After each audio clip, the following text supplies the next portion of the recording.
paste animatic sparkles emoji. Bot Rick's official said be a support hero today. By using commands like support.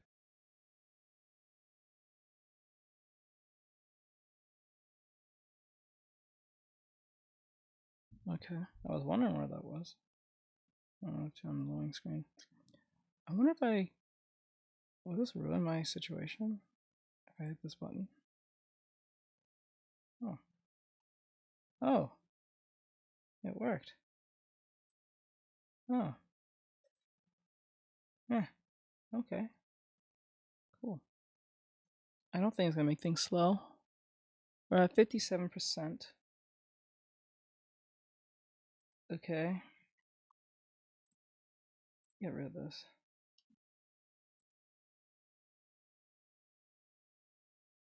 Okay. So we put it over here. Make this big. Alright.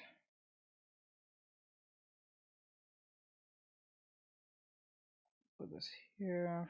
As I work on this, I'll give my opinion. But I don't technically need to see it. So, oh wait, then if I make it like that,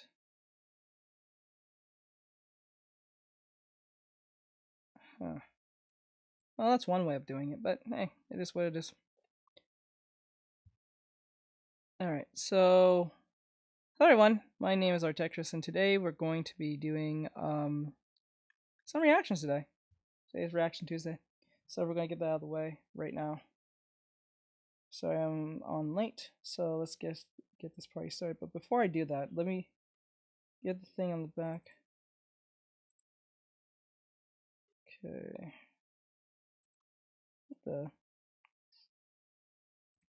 Okay, and there we go. Oh. Wait, the hell?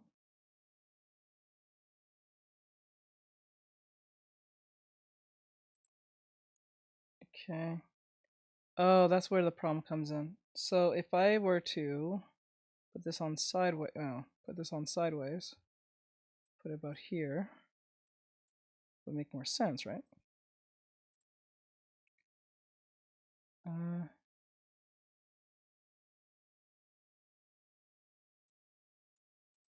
Okay, where's what?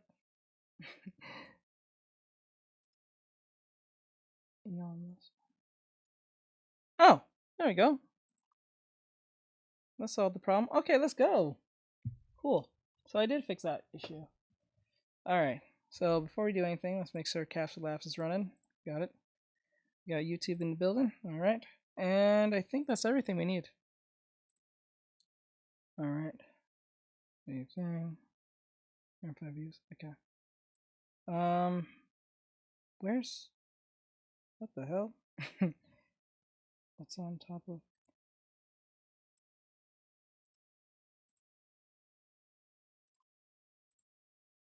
why is it crushed? Like okay. Put this right here. There we go. Mara Human Heart said hi. Hello. Hold on. Oop.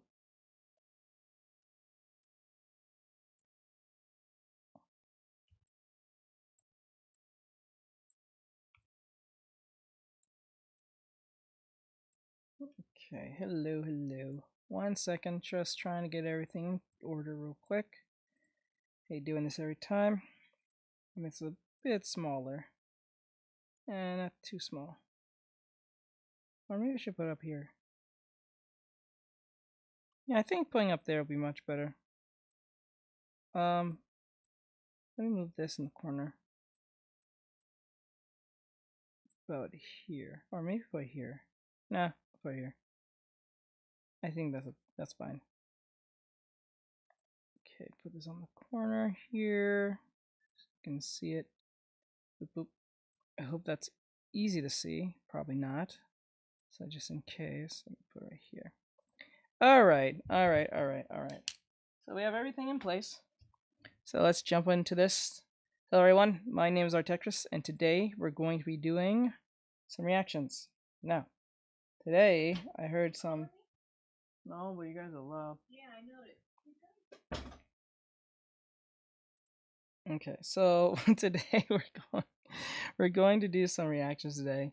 So today I've heard that Elon Musk, there may be a great chance. Hey Mari, there may be a great chance that we just might be getting TikTok bought by Elon Musk. I don't know how I feel about that.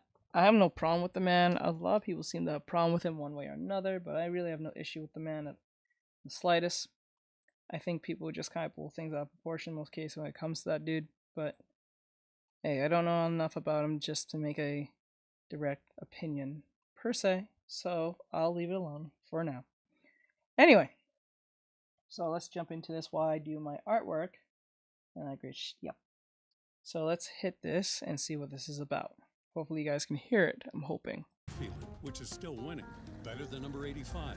Getting away from it all, especially your coworker Rob.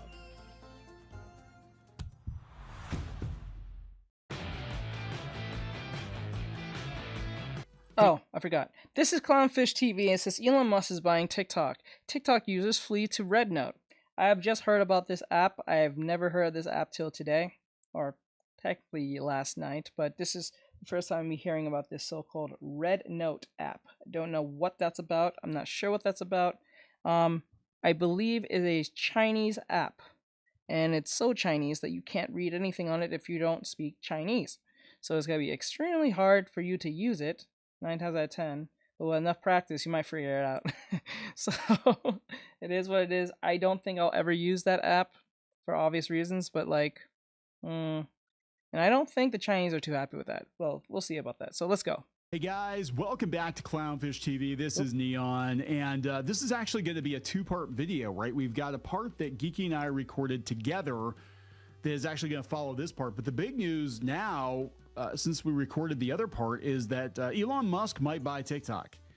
It's being reported by Bloomberg, so this isn't just, you know, something that they're pulling out of thin air. They're saying he might actually buy TikTok to save TikTok, and China might actually sell to him.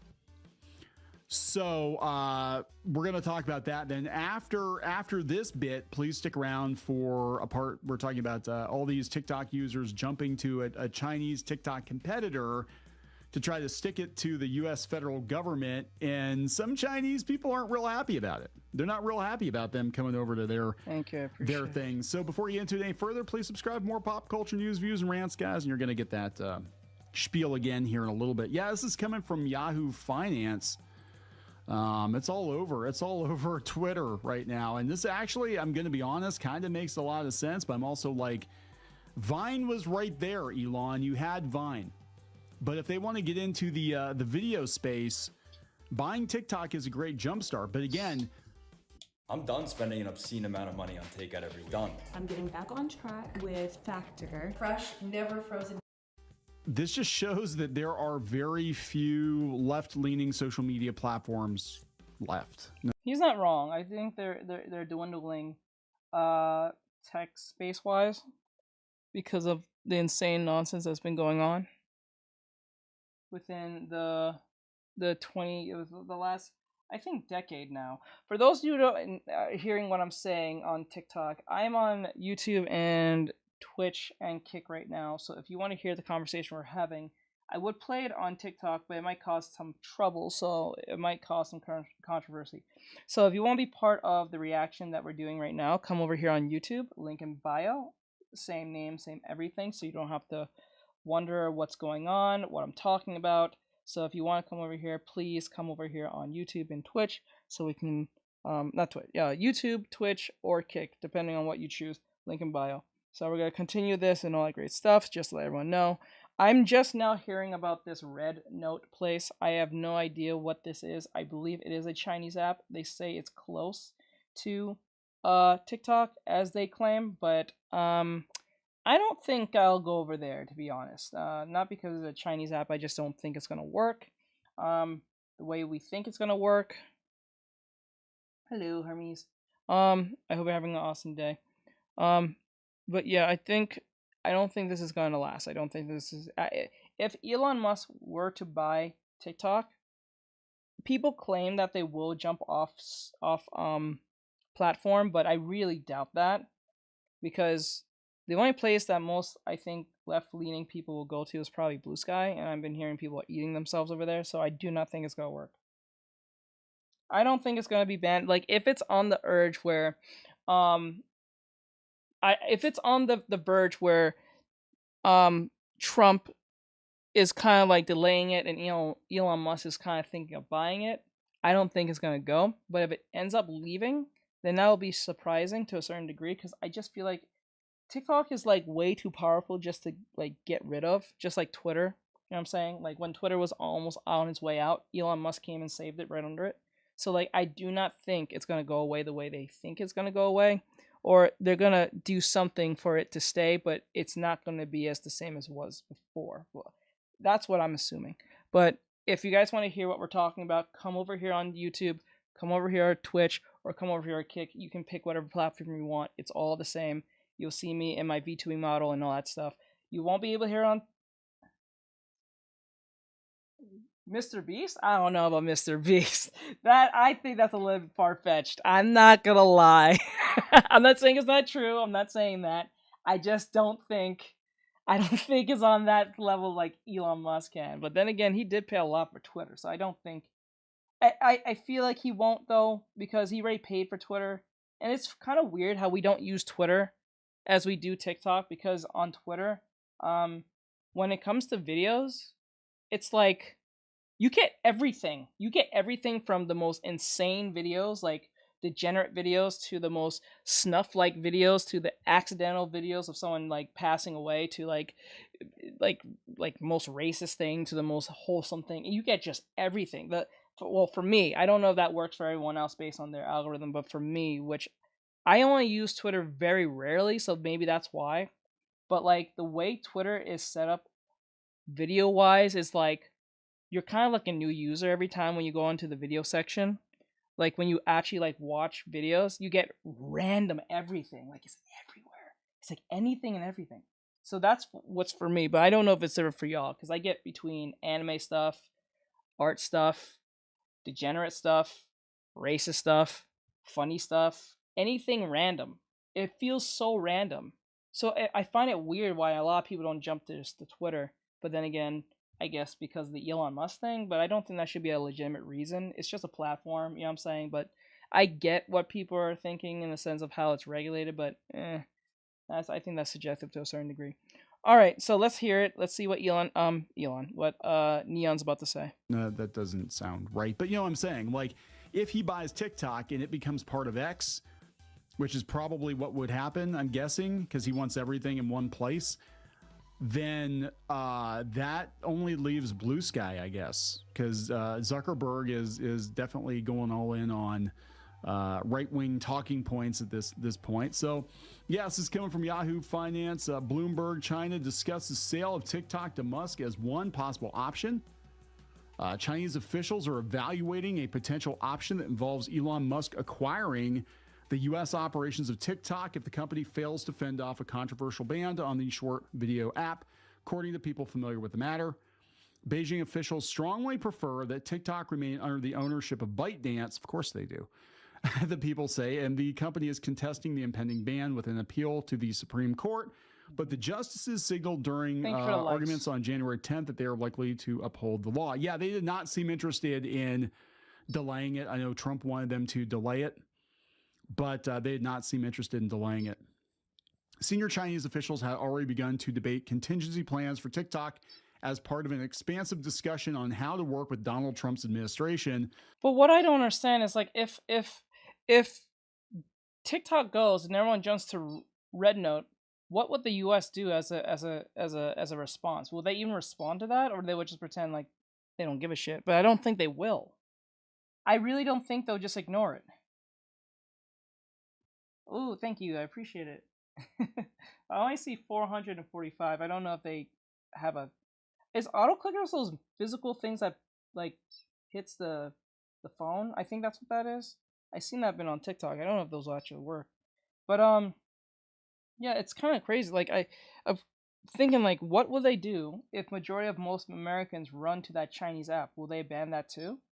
Will they make another way to get rid of it? Or... I wonder. One of which involves Elon Musk said the people asking Nice. not to be identified, revealing confidential discussions. I gotta tell you, I wondered, but I'm like, does he have the money to buy it now? Because he spent way too much money on Twitter. Yeah, does he have the money to did. buy it? I don't know. He did spend a lot A of money potential on Twitter. high-profile deal with one of Trump's closest allies holds some appeal for the Chinese government, which is, of course it does, which is expected to have some say over whether TikTok is ultimately sold, said the people. Musk spent more than $250 million supporting Trump's reelection and has been tapped for a prominent role in improving government efficiencies after the Republicans take office. Under one scenario that's been discussed by the Chinese government, Thank Musk's X, the former Twitter, would take control of TikTok US and run the businesses together. With more than 170 million users in the US, TikTok could bolster X's effort to attract advertisers. Thing is, a lot of people are on TikTok now. I'm going to be honest. They're going to jump ship. I don't think so. But where they I really don't think they're going to jump ship. I think most people are going to stay on TikTok because it's TikTok. It may, I don't know if I really doubt the algorithm is going to be the same. I doubt it because I think ByteDance will not sell that algorithm. I think they said it thousands of times. Shit, they even said they was not going to sell it. So like the fact that they was even thinking about giving it to Elon Musk is shocking in itself. But I do not think they're going to sell that that algorithm. I just don't think so. I don't think so. And I don't think most people are going to jump off. Maybe a few will, or a good set of people will, just because Elon Musk has it. But I do not think majority of people are going to leave because it's TikTok. You know what I'm saying? A lot of kids won't jump off TikTok. My little brother, he constantly says if TikTok goes, he's going to lose it. And I don't even think he knows anything about Elon Musk at all. I think he just knows Elon Musk based on memes and shit. But like other than that, I do not think he knows anything about Elon Musk and the issues that stem around him and all that stuff. I don't think so. So I think most young people are going to stay on the app regardless till the next best app comes around and makes it easy for them to go viral, or a case may be. But I do not think majority of most young people are going to jump off TikTok. They're going to jump to what, Instagram? That Zuckerberg runs that. You know what I'm saying? But they're totally going to jump ship. There are some. But like you see, I'm saying like I don't think I'll leave. I'm not leaving. At least if it stays, I can at least keep my followers. At least I look legitimate in what I'm doing. But like other than that, I don't get. Well, maybe the monetization will be different. Maybe they'll do something similar. If it's under Elon Musk, maybe something similar in the sense of how YouTube is, how they pay YouTubers and stuff like that. Or maybe it'll be much worse. Maybe they will make you have to pay a subscription, kind of like with X. So if you need to stream, you need to pay a subscription, which is a pain in the ass. But that might what happen. That's what may happen. I don't know, because he did that with Twitter to a certain degree, and I wouldn't put it past him if he does that with Twitter and TikTok in some strange form. You know what I'm saying? Because I think he would only do that just not only to make money for advertisers, but also to prevent. Ryuga Samurai said, "Good afternoon, everyone." Hey, Bri. I think just to prevent the bot problem. I think TikTok has a bot problem to a certain degree. I think maybe some of you may have a different opinion on that, but it feels like it does have a bot problem. Like there's like not bots in the sense of like how Twitch has it, but like it just feels like certain accounts feel like they're not real or interacting weird, like especially if you're streaming, it just feels like people just sits there. But I understand there's some people who just sit there and lurk and listen, and that exists, but like I don't think on the same level as I like Twitch. It's just kind of different, I think, because I know that was a big problem for him. Some people on TikTok that are super far left. So just to be clear, if you guys want to hear this video or want to be part of the conversation, come over here on YouTube or Twitch or Kick. You can pick whatever, it doesn't matter. Just come over here if you want. But you know, if you want to give your opinion, it'll be in the video, or a case may be. So come over here if you want. But if you want to stay on TikTok, you can. But the only way you're going to hear it is through my ear, and that's probably hard to hear anyway. If you can hear it, cool. If you can't, well, I'm sorry. Got the libs of TikTok, for God's sake. Can they have that account? The DraftKings Casino app. Hello. Hey Val, what's going on? How you been? Hope you're doing well. Are they have to shut the libs of TikTok down if the libs of TikTok are on X? Is that I can't keep track. This is Highlander. This is social media Highlander. I don't know what the hell's going on here. Yeah. I just don't think it's gonna. I don't know. We could see. We'll see. Musk also founded a separate AI company, XAI, that could benefit from the huge amounts of data generated from TikTok. Yeah, but like, I don't understand. Why would he buy? This is the part I don't understand. Why? Oh, thank you. I appreciate it, Herms. I see 3.3, so thank you guys. Whether it be Hermes or some of you guys, thank you for the likes. What I don't understand about the whole him buying it, what I don't get is that he can always just, can he not just revive, like, Vine? Val said I got better at art as I showed a while ago. Oh, that's good. That's good. I hope you're part of the Discord. Make sure if you want to put your art in there, go in the Discord if you have anything to share with everyone else. If he buys TikTok, doesn't he have Vine? Better yet, if he buys TikTok, he might even not even call it TikTok. He might rename it to something else. He did that with X.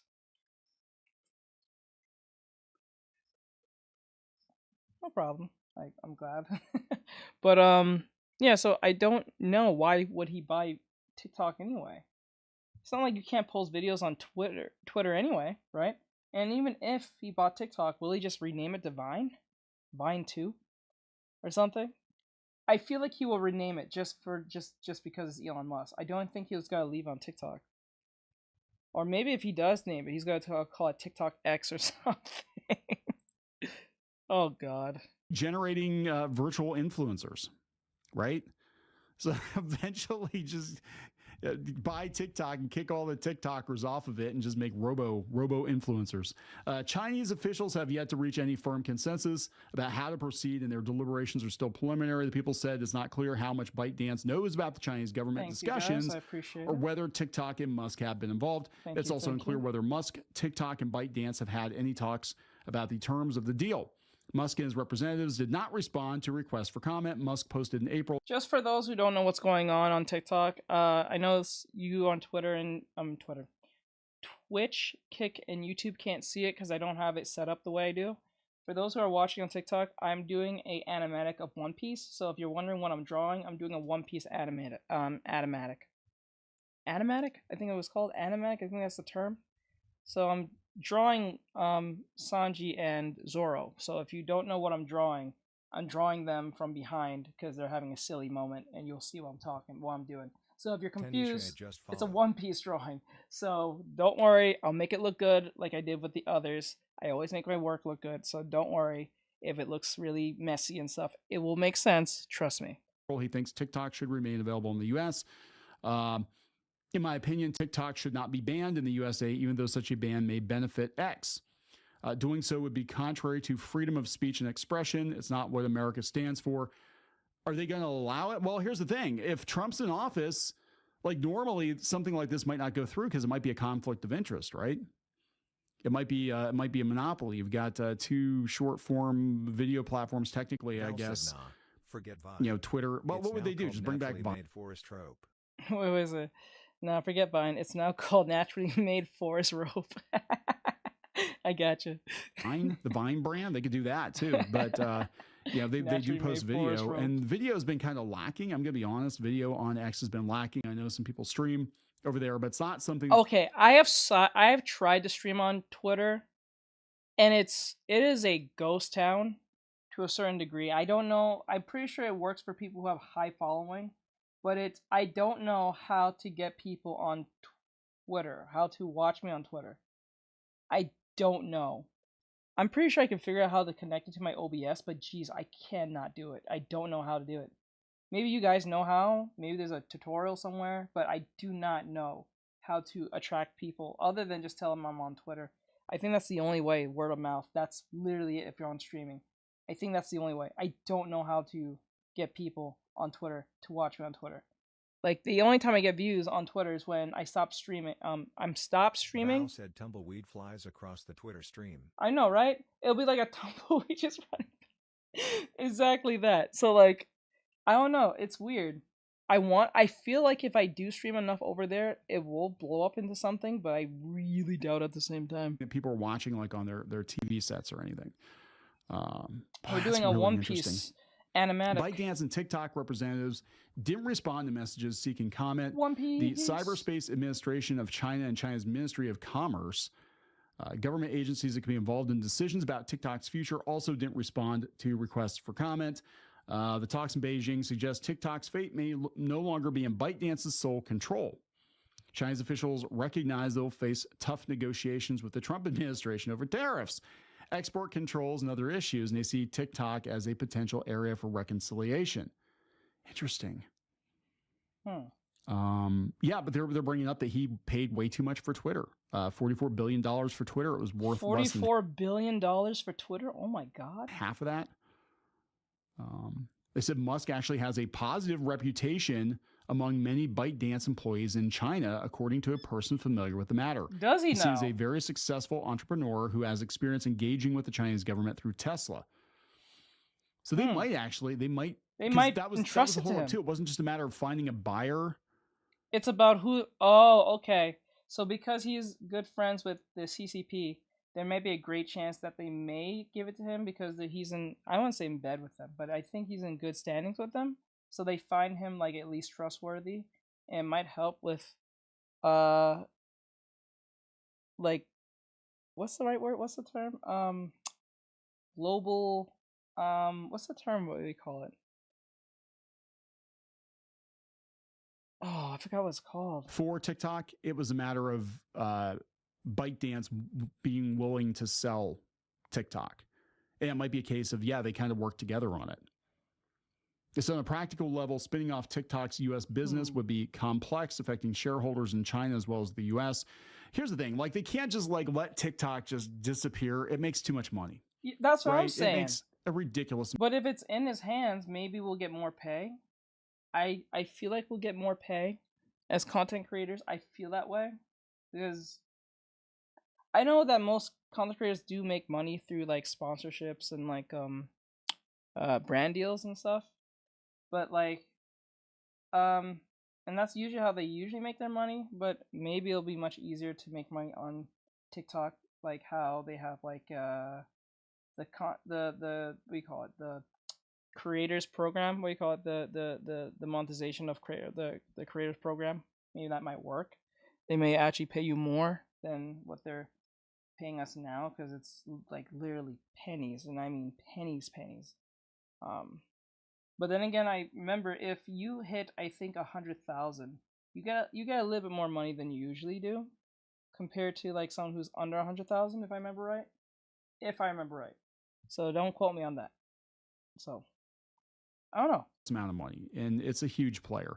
But yeah, I can totally see the new landscape being X versus Meta versus Google.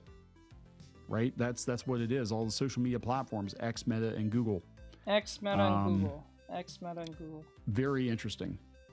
It's another alternative for TikTok would be to move its existing U.S. customers over to a similar app with different branding to potentially sidestep the ban. There we go. I knew it. They might have to do it with different branding. They might have to rename it from TikTok to something else. That might be a thing. That's going to work.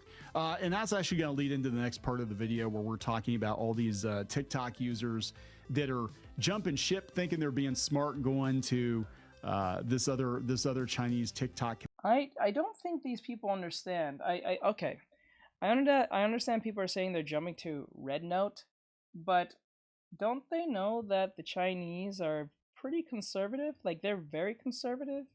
So you can't be going over there doing what you think you're going to be doing. If you're talking about progressive ideology, it's not going to work.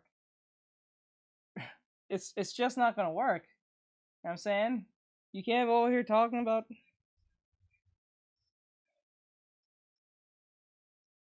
Lemonade is powered and owned by ByteDance alongside TikTok. So like, people are seeing, well, then again, if it doesn't get banned, they may have to rename Lemon 8.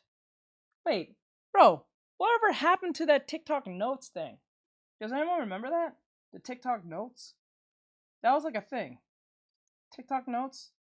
Where they said the dude who made TikTok made another TikTok app called TikTok Notes, and you can import your shit over to like TikTok Notes. Wouldn't that make sense? Then that was like a thing for a good like month, and that just kind of died off. We never talked about it ever again. I have not seen a single video on it once. I think one black guy mentioned it, and that was like it. That's it. I forgot his name, but like, it's kind of weird now. Now mentioning it. Val said shit ain't sweet no more, get to the other side of Earth. Competitor, so stick around for that.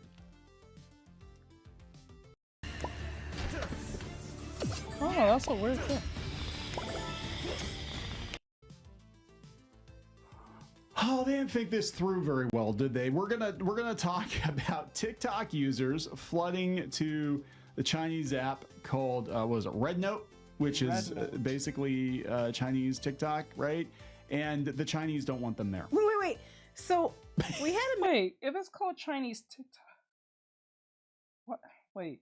Red Note. Okay. American TikTok, which I think everybody will agree pushes certain things, and the argument is the conspiracy theory is that they were deliberately letting it push certain things over here because they were trying to undermine. That's the theory. Yeah. And now that TikTok here is going to be gone, they're going to their TikTok to start spreading the same stuff that was here over there. Yeah, that's funny. It's a TikTok competitor, but it's I don't on so many levels I don't understand this. One, they're banning TikTok because of the accusations. Oh, don't worry about it, Val. That's just Nightbot. We have to fix him. He's too. Nightbot is a little too overzealous. It's fine. We have to fix him, so don't take it personal if Nightbot becomes annoying. He's annoying. I have to fix him. I'll fix him one day.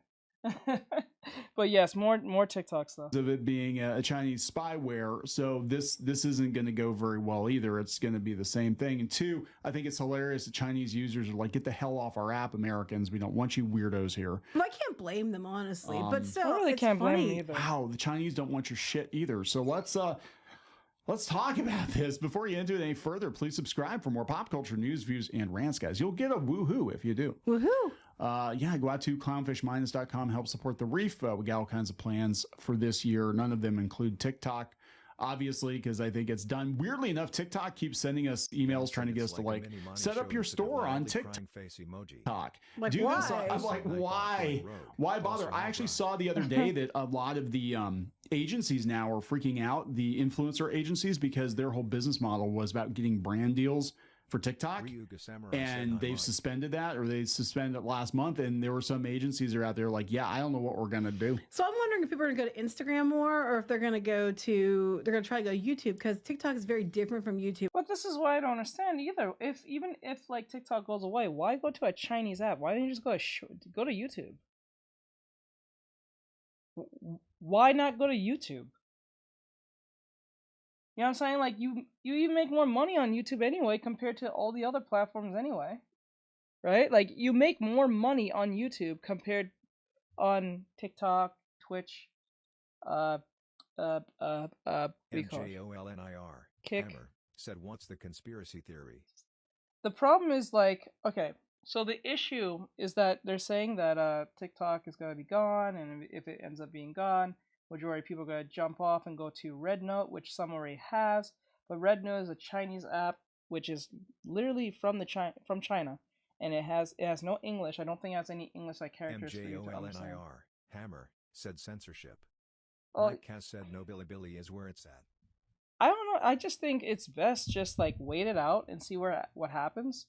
Now, if you're a content creator who already has like a bunch of other platforms, then this may not bother you as much, especially if you're big. Because if you're big in one place, you're usually big in another place 9 times out of 10. Or if you're not as much, you can just kind of repost most of your works onto that platform, like YouTube, Instagram. I'm not gonna say Lemonade because that's literally powered by TikTok, so that'll be gone too 9 times out of 10.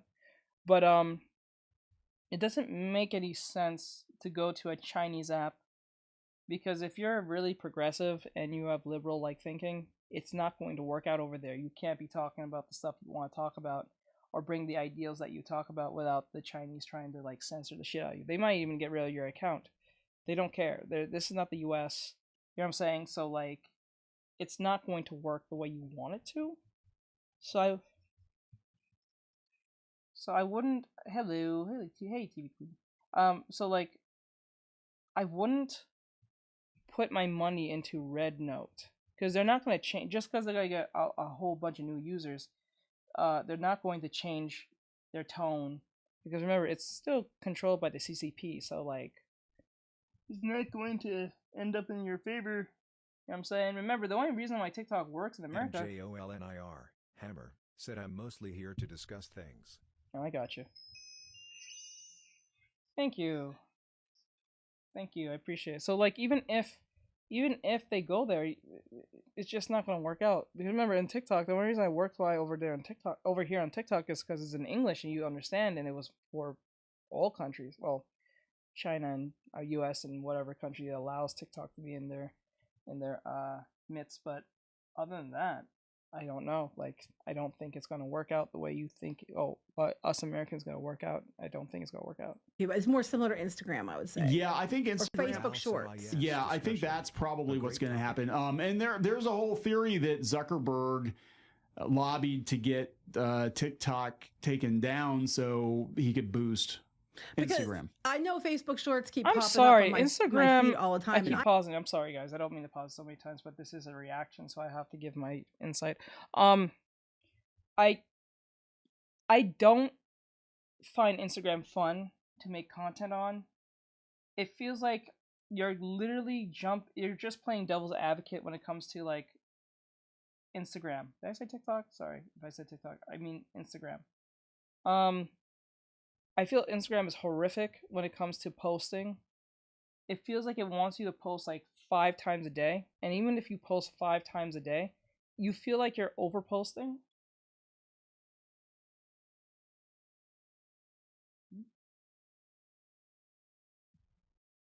Hold on.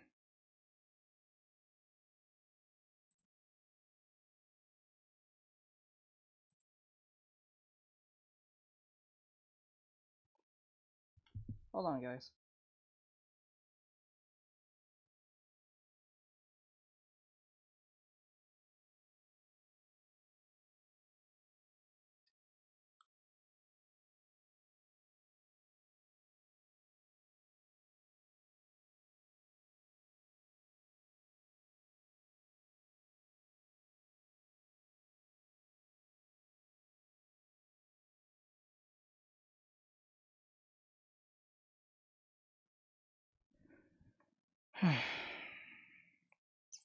Oops, sorry about that. Val said I've seen so many people say I hate it when reactors pause so much, then why are you watching their reaction video / stream face with raised eyebrow emoji? I don't get it either, but let me play this real quick. I actually find myself watching them. They have a list like a 5 back to back, and I'll start like watching one, and next thing I know, I've wasted like a half an hour, and I'm like, damn it, and that happens. And that was what made TikTok was the algorithm. And even if they sold, like, I don't know where it's at right now. Last I heard, the Supreme Court was like, yeah, we're not saving it. But they would have to sell it to a US company, but they're not. If ByteDance even wanted to sell it, the algorithm doesn't come with it. So you're just getting basically the content in the accounts, but it's not going to go. It's like buying a car without an engine. Yeah, pretty much. You got to make your own engine to make it go, and it's not going to be the same thing. It's not going to be the same thing. So anyway, this is a competitor called Red Note, which looks very communisty. I'm just gonna say, but this one's actually, people say it's actually like run by the actual CCP. Oh, great! So I'm like, wait, but I just think wait. So we can't use TikTok because of the Chinese spyware. So we're gonna go get the actual one run by the CCP and use that one instead. Yes. I think there's been a failure in our education system somewhere along the way. Yeah, well, I think it's desperation, though. I think in this case, because you think about it, when TikTok gets shut down, if it gets shut down, the only truly left-wing platform left is Blue Sky, because Twitter's gone. But Blue Sky is like Twitter. It's not like TikTok. And Meta owns Instagram and Facebook, and Zuckerberg's been completely red-pilled. I mean, he's turning into Andrew Tate. Like, he's going really far the other way. Like, oh, my buddies, like, it's really free to beat the shit out of each other. Right. It's like, wait, what? You mean they kicked your butt, I'm sure. And YouTube is YouTube, you know? So it's like, they tried to come in and take over YouTube, a lot of these TikTokers, and it didn't work. It didn't work. Zuck with his friends. One of two things is either going on. Either, they kick his ass the whole time and tell him that they're doing him a favor, or they're so afraid of him because he has money and stuff. They're all like just pretending to get beat and fall down so that he thinks he's kicking their ass because they don't want to offend him. Anyway, the important part is this article. So show me what's going on. Dozens of TikTok users are flocking to the new, I'm going down here, to the new Chinese social media app. Despite despite the U.S. government. Despite the U.S. government. Gosh, you guys are being... God, they're so... I'd laugh if, like, all their bank accounts got drained. I can't. Yeah, so how effing funny would it be if they banned TikTok and then we all moved to the actual Chinese version of TikTok? Like, that would be the biggest FU to the government ever. But the thing is, they don't want you on their version of TikTok because our version of TikTok was very different than their version of TikTok, and there was reasons for that, tinfoil hat, but there was reasons for that. They sure as hell don't want the thing they created to end up on theirs. Oh, God. After videos of American users promoting Red Note began Sunday, I can't pronounce that, I'm going to try. Began Sunday, the app surged to the top of Apple's App Store by Monday, as reported by Jing Daily. While some users have been promoting Red Note as an alternative to TikTok, others have likened the app to being more like Instagram or Pinterest. Gosh, I was on Pinterest before it was cool. That's right. Your mom was on there before you were. Why are you going to the actual, like, safer than Meta? It doesn't make any sense. God, they're telling people this. They're telling people this. Wow. Well, I mean, they're not wrong here, though. That's true. Temu, AliExpress, and Alibaba are all allowed in the U.S. and they collect more data. They've got your credit card information. They got your shipping not He's true. not address. wrong. He does have that. They do have that. The United States of America Most of them landed do. a freeway to joke. Anyway, let's cut to the chase here. The chase is that the Chinese don't want them. Let's see. I got some tweets pulled up here. Yeah, this is Carl Jia saying so many Americans are joining Red Note in case of a TikTok ban. Some Chinese users are pissed at the flooding of Americans taking over their app. Didn't even know it was available outside of China. The fighting on Red Note is hilarious. Half of them yelling at Americans to get off the app. Yeah, I'm sure I believe it because they don't want the sensibilities they created to go there. Wow. What is this? I'm glad it's all negative. I've never seen so many Americans on Red Note, but I sincerely welcome you all. Maybe it's a good chance for me to improve my English. So there's at least some people, or they're like setting you up. Yeah, right. Feel free to talk to us. Open your mind, explore a different China. I don't think it's anything. Compare with what government told you. Let's be friends. Well, maybe. Well, they went. Wait. Come and see what China is. But it's really like not what your government told you on the app run by the CCP. I'm sorry. That's crazy. Yeah, oh my God. TikTok refugees is a trend and people are offering their welcomes. Oh, that's cool. Okay, It would be that's absolutely good. hilarious if the result of the ban was American and Chinese kids talking to each other. Americans always use the note style post to ask questions. This is interesting. So yeah, it could go either way, but look, if they're banning that, like, here we go. American TikTok users installing Chinese app because of TikTok ban. It's hilarious. Welcome. We've been waiting for you so we can continue our job as a Chinese spy. I thought you guys lost. Enjoy Red Note. Wow. So this is being used. The hashtag is being used as a place for Chinese and American users to ask questions to each other. See, I watch C-dramas and stuff, and so but I'm also like, this isn't smart for a few reasons. If the one was really bad, I'm not understanding how this one isn't. You know what I mean? But they're not wrong about Temu and stuff. They're not wrong about that. Yeah, it's interesting. I don't know. It just doesn't make any sense. Why go over there if you don't have to? Like, why go over to... It just doesn't make sense. It's funny. We don't hate Americans. We don't like the fact that the U.S. government blames China for many of its own problems. American friends are welcome and the people of the world should be united. I think we don't like our country either. Go to China. I'm going to learn Mandarin so quickly on this app. Oh my God. Now, ironically, our daughter's learning Mandarin. Yeah, she is. But isn't it that weird, like, funny joke where they said, I think it was a Call of Duty thing. It was like, the reason why it's because of me and him, we saved the world, because right now, if we didn't, you'd be speaking Mandarin right now. Ain't that what's slowly happening? To do with this? No, I had nothing to do with this, but I'm like, wow, this is weird. Yeah, so they said that they're going like different ways, but this is funny. Yeah, me on my way to download this Red Note app to get closer to my Chinese spot. Have you tried crochet? Zuck and Musk paid millions of dollars to lobbyists to Crochet? convince the US My sister does, but not me. government to ban TikTok based on national security threats from China. Instead, the users made Red Note the Chinese-based TikTok #1 social networking. Oh, that's not going to last, though. I guarantee. No, if they're mad about them being there, it's not going to last. Yeah, so it's a clone. It's not actually the Chinese version of. I didn't think it was the actual TikTok. It's their version. TikTok is the threat because of China. A bunch of us moving to TikTok to right now the brain dead U.S. government. I think what could potentially happen though is they might just ban all Chinese apps completely. If they do that, if they end up getting rid of all the Chinese apps just to make a statement, people are gonna scream like xenophobia or something. They're gonna use that excuse one way or another. They're gonna use the xenophobia. They're gonna use the xenophobia like excuse just to say that they're being a dictatorship to a certain degree. And the US don't want to be called racist, so I don't think that's gonna work. I don't think they're going to get rid of every Chinese app just for the sake. I don't think that's what's gonna happen. No. They're coming from, and contrary to what they're saying, there is a lot of issues with spy and stuff like that, spy stuff and that.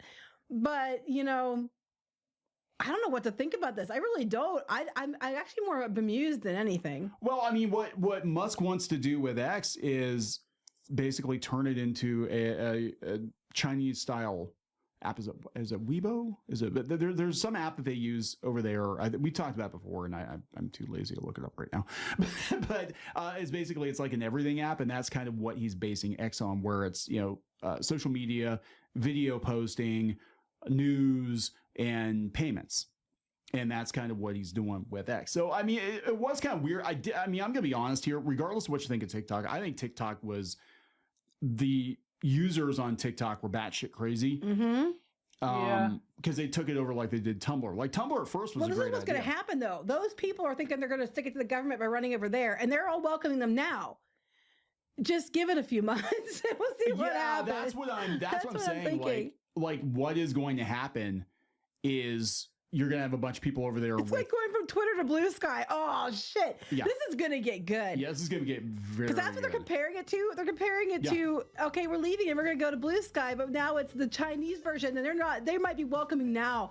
When they start their stuff on there, it's not going to fly. Let me tell you about my 14 genders. And they're going to be like, yeah, okay. So one thing you got to learn about China, I just say, start putting all your Tumblr / on there or whatever, and people are gonna be like, yeah, no. Yeah, I'm really curious to see how this goes. Yeah, this is not wrong though. The Chinese already have the data, card details, home addresses through Temu, AliExpress, like everybody. That's true. That's not untrue. The problem is going to be though, it's not about the data so much as it's going to be the fact that I'm really curious to see what the Chinese users do given time. Yeah. That's what I want to see, because they start bringing their crazy ass shit over there. It's going to get funny, or they're just going to run them out of their own app. Yeah. I can't let the Chinese get my data. I might end up seeing even more Temu ads. That's God, true. it's everywhere. YouTube. I swear to God, that's all they run now on YouTube are Temu ads. But oh my God, dude, I've been running into that same problem too. I don't know if anyone has been having that issue. I've been running into nothing but Temu commercials on YouTube. I get either 3 types of commercials. No, 4.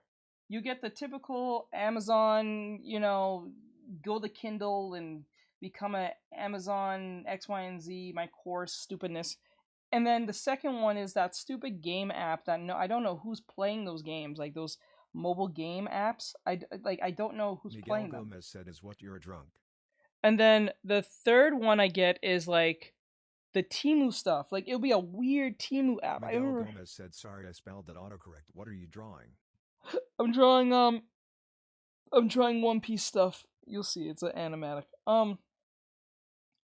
Like I've Ryu gotten. The samurai said, "Shop like a billionaire." Like I got one where they was selling like a Chinese, and I'm not kidding. It's literally Chinese. It was like a Chinese Temu, Wi-Fi router thing. So you push it into like the plug, and then in the plug, it gives you free Wi-Fi. And it was saying that it's so strong, it gives you all this Wi-Fi. Go get free speeds if you get, and it has Chinese like words on it, like characters on the literal device, right? And what's funny, like in the background, it's a bunch of like, you can tell it's in Asia because most of the stuff you see is like all like it looks like an Asian environment. The TV, what they show in the background, the parking lot, everything, because it was showing everywhere you can use it. Anywhere there's a power outlet, you can literally just plug it in, and you get like instant Wi-Fi from like nowhere, which is funny, right? And then I got the fourth thing I get, other than the Temu thing. I don't know if anyone ran into this, but don't you guys get those AI ones? I get AI commercials now. I get those crazy AI commercials. One was like, what was it? It was a, believe it or not, and this was the funniest thing. It was a male enhancement commercial with AI people, like real AI people, like personing as real people. And you can tell it's AI because the way they're talking and the way they're moving, they move in this very weird gestural way. They're not like moving their hands or anything because they're not showing their hands half the time. So they're like standing and talking about how they use male enhancement to like spice up their love life or something. I'm like, bro, you're an AI. How can you be telling me this? Like, bro, that doesn't make any sense. I'm like, how am I getting this commercial? It was the most weirdest thing ever. I'm like, I hope I'm not the only person who has gotten a commercial like this, because that is wild. Very interesting. This is a very interesting turn of events. I don't think it's going to last very long one way or the other. We'll see what happens. I'm kind of curious to hear We'll this keep goes. an eye on this. So, yeah, we're going to wrap it up, guys. Please subscribe for more pop culture news, views, and rants. We'll talk later. Bye.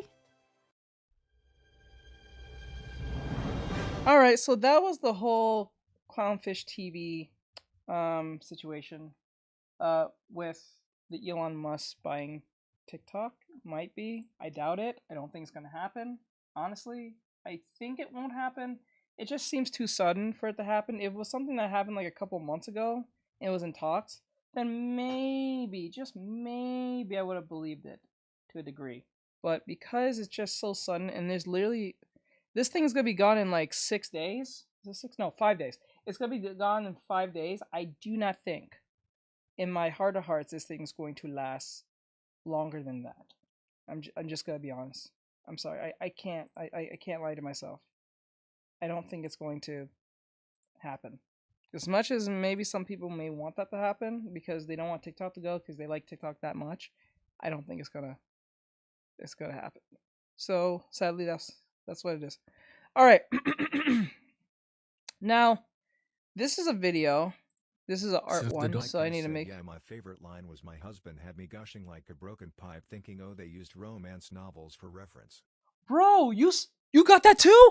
Oh my god! So I'm not crazy. Okay, so you got that too. The lady said that. I was like, Mike wow. said from those ads. Yeah, I got that.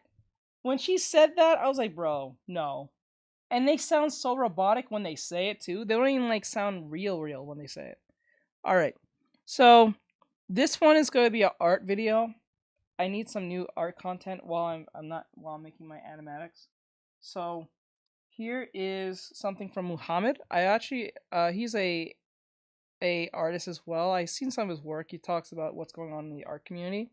And it says here how Pinterest became absolutely hated by the art community. So we'll see what that's about, and then we'll look up some anime recommendations. Dawn of time, Pinterest has been every artist's #1 choice when searching for things to draw or just casually building a reference board for an OC you're trying to create. But in the new age of the internet, Pinterest has somehow... I can't tell if he's getting thicker or he's skinnier, because I don't know if dude's working out or gaining weight, or he's probably gains. He's getting gains. He's probably working out. I don't know. Become absolutely hated by every single artist in the art community. Is it just me, or is Pinterest ads just way more in your face? Pinterest quality has been declining significantly. I'm not a Pinterest hater, but the ads have to stop. Pinterest just changed this and it's so annoying. Open Pinterest in 2024 and being met with 80% of ads and 20% of actual content. How did this all happen? Well, it all started when Pinterest released an update where they changed the user interface so things like your sections, pins, and boards are more accessible. I don't know. When it comes to Pinterest, I only use it for references and that's as far as it goes, but I've never actually tried to use the app. Okay? I try to use the app, but I never try to use the app. I use it just for references in most cases, but that's it. I never really try to. I do put them in pins, but that's when I'm just saving something because I don't have time to look at it or something, but that's it. I've never really tried to get to know the app. And it's kind of funny how people don't go over there because I think you can put videos over there. I think.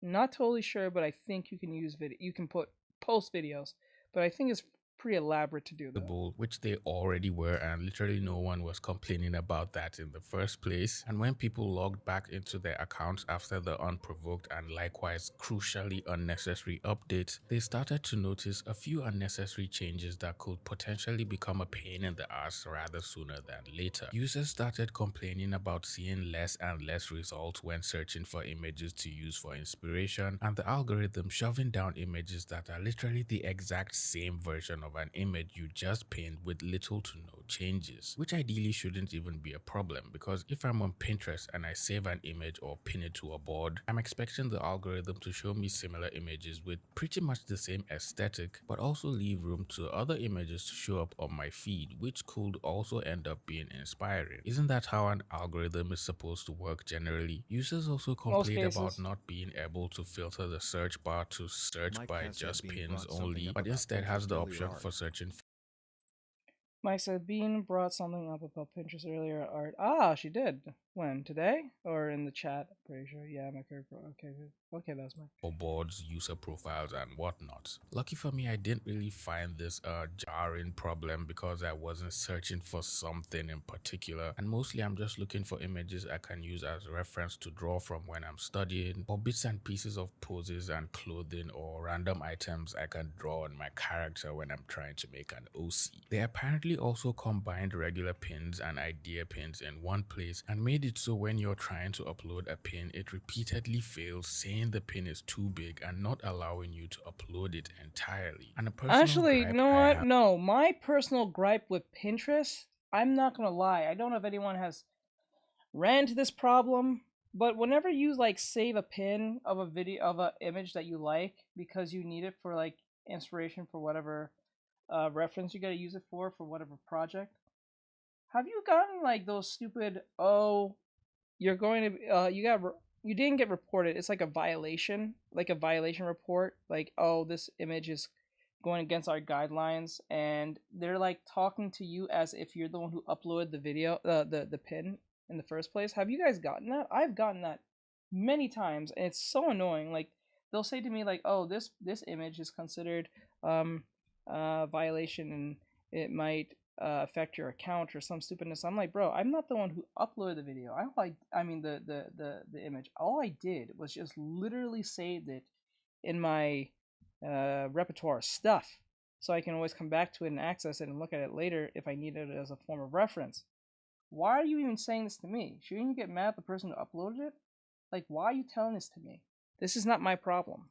And I'm sure others have as well, is why can't I just click on the Pinterest icon at the top left corner and it takes me to the home page without having to go through the drop down menu with other options for something that could be done in one? I mean, I know you could do it. That was how it worked before you decided to change it. So why don't you just, I don't know, put it back to the way it was before maybe? Other Pinterest users have also complained about some of these slightly inconvenient issues. But the problem that I've seen.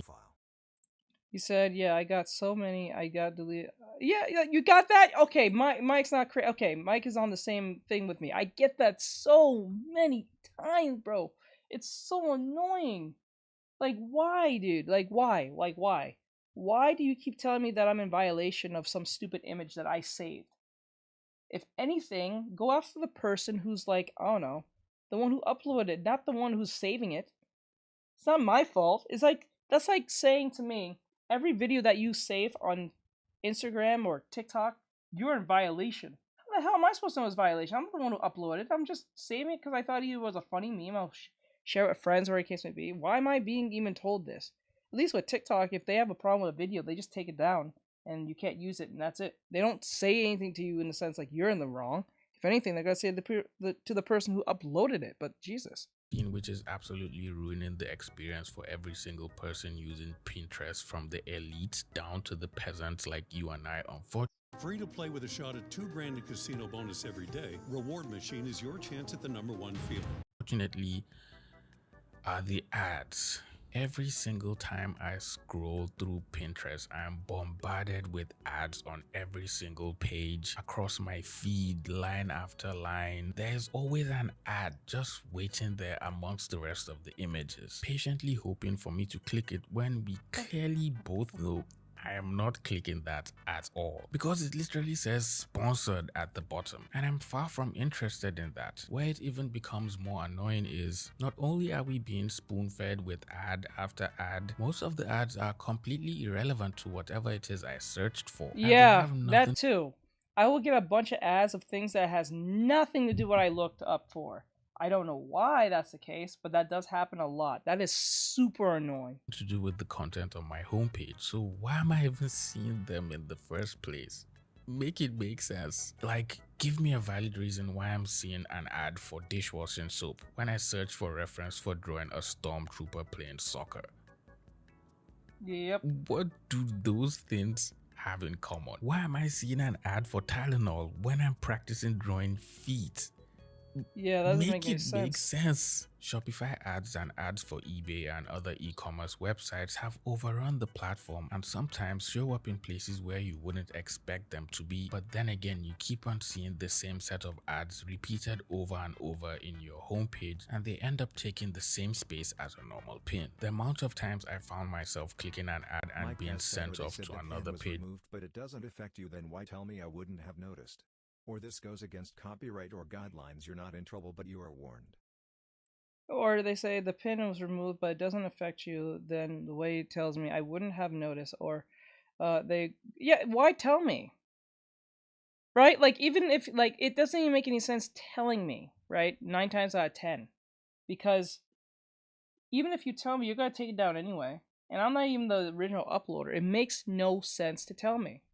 I might have a schizophrenic moment where I thought I saved something, but then again, that I'll get over it pretty fast, because if I can't remember what it was anyway, it didn't have no real merit. It was just at the moment of my monkey brain just literally like activating at that moment.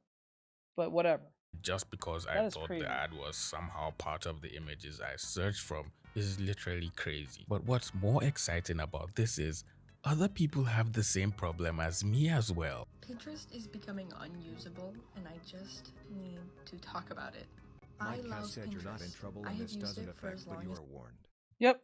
As I can remember, I scroll through it almost every day. Yeah, but wait, why are we being? That's the strangest part when it says you are being warned. Why am I being warned for? If I'm not in trouble, it's not affecting me. Why you are warning me?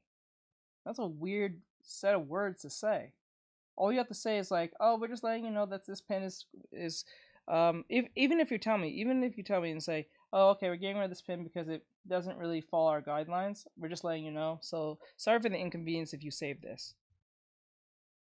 That makes sense, right? Because I'm the one who saved it, right? And I might need it or want to see it again for whatever my reason or purpose may be, right? That makes sense. But when you say it doesn't affect your account, but you are being warned. Warned for what? I didn't do nothing. The hell? From the way my house is decorated, to the clothes I wear, to the makeup I do, to the hairstyles I do, is inspired by what I find on Pinterest, but it is literally becoming impossible to use. Everything is either an ad or now an AI image, and it is driving me insane. Let me show you what I mean. This is just a short little clip of me scrolling through my main feed, and almost every other post is an ad. This is me just searching garden, and almost everything is AI generated. Like, what? Yeah, this is what I'm saying. The AI thing should have never been given to humans. It should have never been given to humans. Should have been just given to the military, and that's it. Just like the internet, but like AI should never have existed in the sense of way it was presented. It should never have been given to humans, because it lets people who believe they're doing something. What is that cat? I keep scrolling, and like, you literally click on anything, and it's like, this is so obviously AI, and it's so frustrating. I want actual images. Like, those wood beams are curved, the picture doesn't make sense. If you wanted to search cottage and see real pictures of actual houses, good luck, because Literally everything is just AI generated and fake, or an ad like those puzzle ads. And it is exhausting. A couple years ago, I always saw posts about how Pinterest was the last quiet or peaceful social media with no crazy videos or ads, and now it's just another ad-riddled AI hellscape. I've been with them since the beginning. Now when I search bar carts in dining room, all I get are actually bar carts from Wayfair to buy.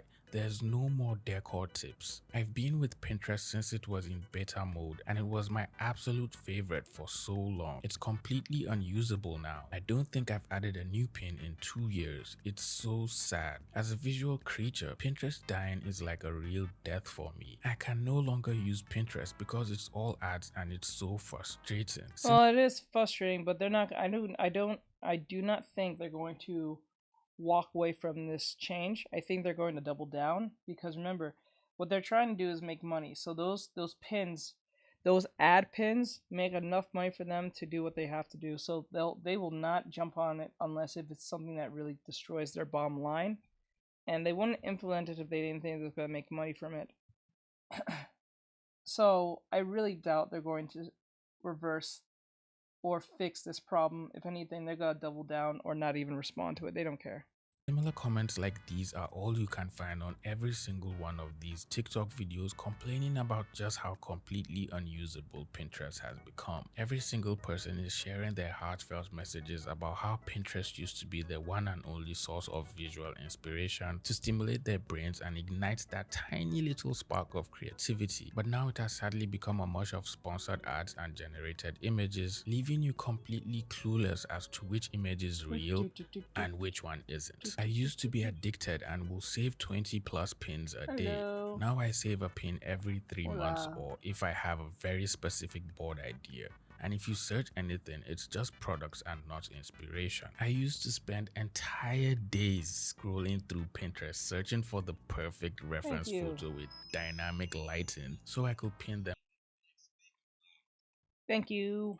To each of my different boards when I had to draw a character. But now I barely even check the app on my phone or my computer, and I find myself drawing mostly from images on Instagram and Twitter. It's so sad. What has... I'm pretty sure what that means. Don't speak Espanol. You don't speak Espanol.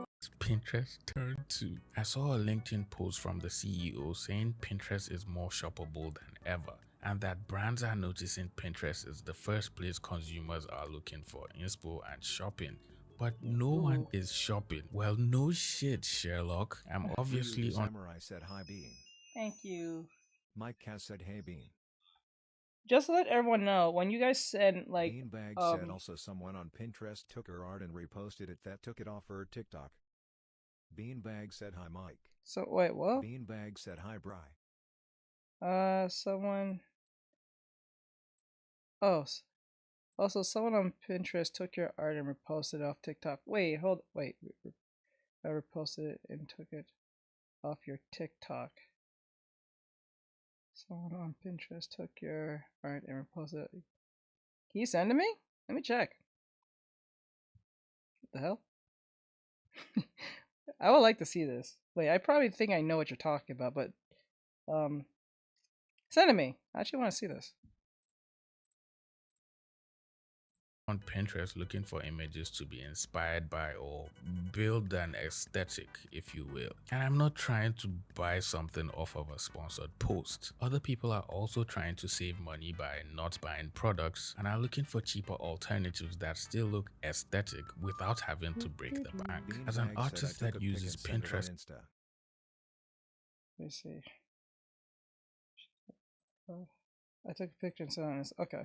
For references, it hurts so much when I come across so much AI because it was usually always just actual artists. AI generated images as well as drawings have become the new essential commodity on Pinterest. Some Pinterest users and artists as well have expressed their utmost concern for the overwhelming amount of AI images that are being shown to them in their feed or among their pins. While these images could seemingly prove harmless to the common eye, they have grown to become a giant thorn.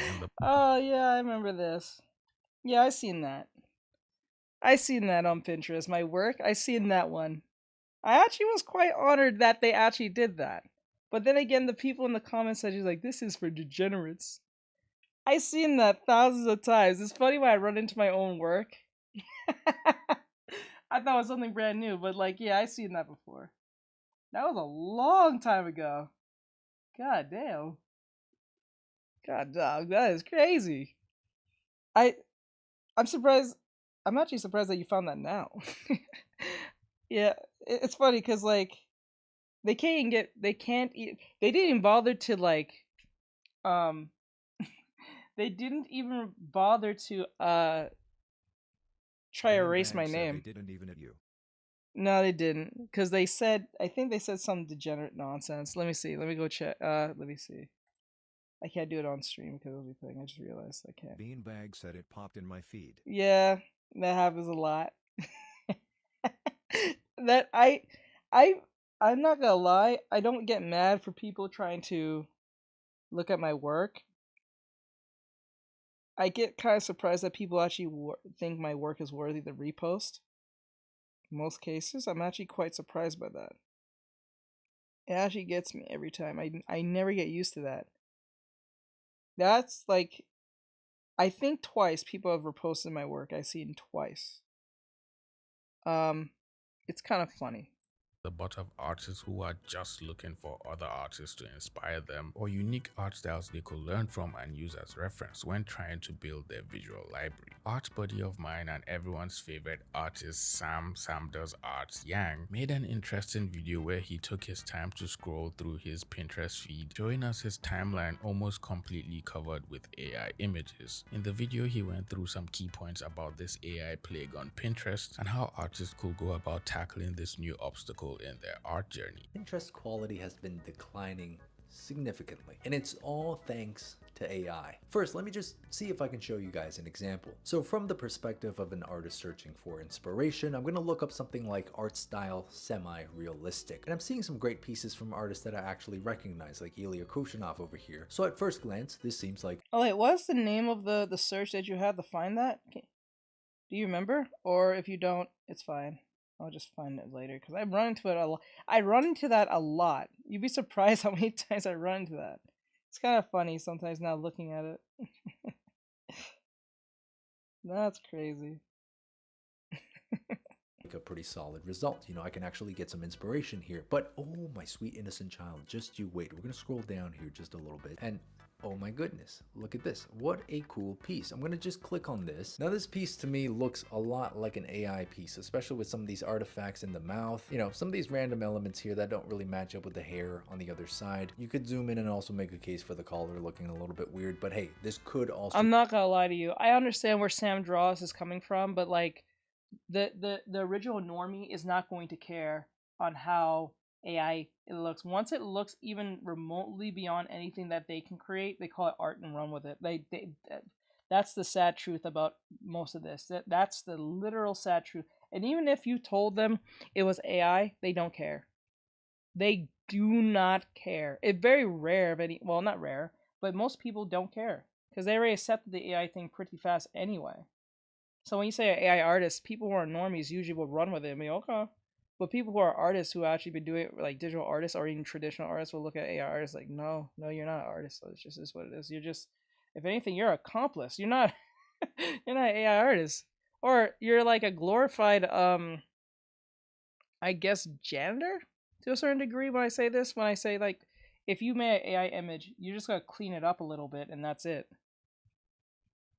That's all you gotta do, or make some changes here and there, but that's it. You didn't make the piece, you didn't structure it, you didn't do any of that crap. You just literally wrote a prompt and then took it to Photoshop or whatever program you use and made a bit of adjustments, and that's it. And not ain't that much. In most cases, you don't even have to do that. So, because most people are not zooming in like how Sam Draws does. You know what I'm saying? It's not like it's super obvious. See, there was a problem with the collar there. You know how many people are not even going to notice that collar? No one's going to notice the collar. Not once. Not a single person. Well, not a single person. Not a single normal person is going to, like, normies, casuals are not going to notice that in the slightest. To just be someone's artwork. At this point, most artists who are experienced can probably tell if an image was made by an actual artist. See? Or if it was an AI image. Aside from most of the details not making sense if you justify them. And the thing is, I'm not even mad at people who don't care because they don't, because obviously it's not them making the work, so like it doesn't bother them, it doesn't affect them. I understand that. If something I'm not into or something I don't do doesn't affect me, I don't think it's a big deal for those who actually are part of that issue or trying to solve that issue. So it is what it is. With other elements, it's a sad in the truth, drawing, but it's true. The images end up looking somehow rushed and lack that careful carelessness of a drawing made by an actual person. Let's say I want to look for some more artwork in this similar style. Okay, now look at the absolute slop that becomes my feed. None of these are made by humans. I mean, we can just continue scrolling here and it's just non-stop AI slop. This is a huge problem because the more you keep scrolling and unintentionally adding AI generated images to your boards, the algorithm just see, but this is where I don't understand where companies are kind of okay with this, because how can they regulate this problem? So like, let's say for instance I want to do an AI drawing or AI artwork of Batman, right? And I want to make it and sell it. Can I sell it? Because it's not like DC made it. It is of Batman, but I could say Batman as a tuna fish. What I'm saying, I guess that's considered transformative. I think that's the term. That's transformative, so you can. But I don't know. I think this will cause problems. Hello. I think this is going to cause major problems in the future. And if this is not regulated yet, this is going to be a problem. Because what is fair use at this point if this is just, it's just willy-nilly, is everywhere. Keeps feeding you images. You can't actually escape the AI shit. You can't.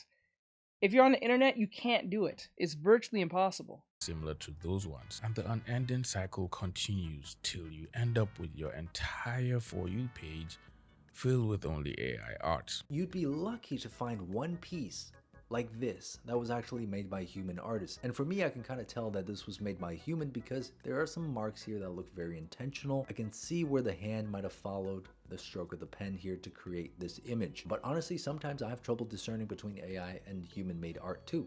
So imagine if you were a new artist and you were just starting out. Imagine being a non-artist and then being a non-artist and then someone's telling you that's AI art. You're either gonna believe them or not. Either one of those two things, because 9 times out of 10, if it's something, what? Whenever I hear you talking about the AI, do you know what song pops in my head? What? You can't kill the metal. Oh, okay. From Tenacious D. In the world would you realize something like this?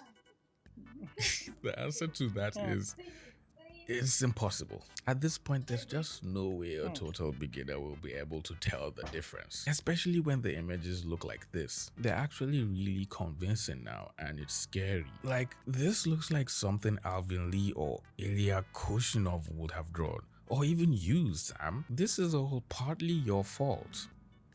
Why do you have to be this good? And the fact that it's getting... That's evil. You can't say that.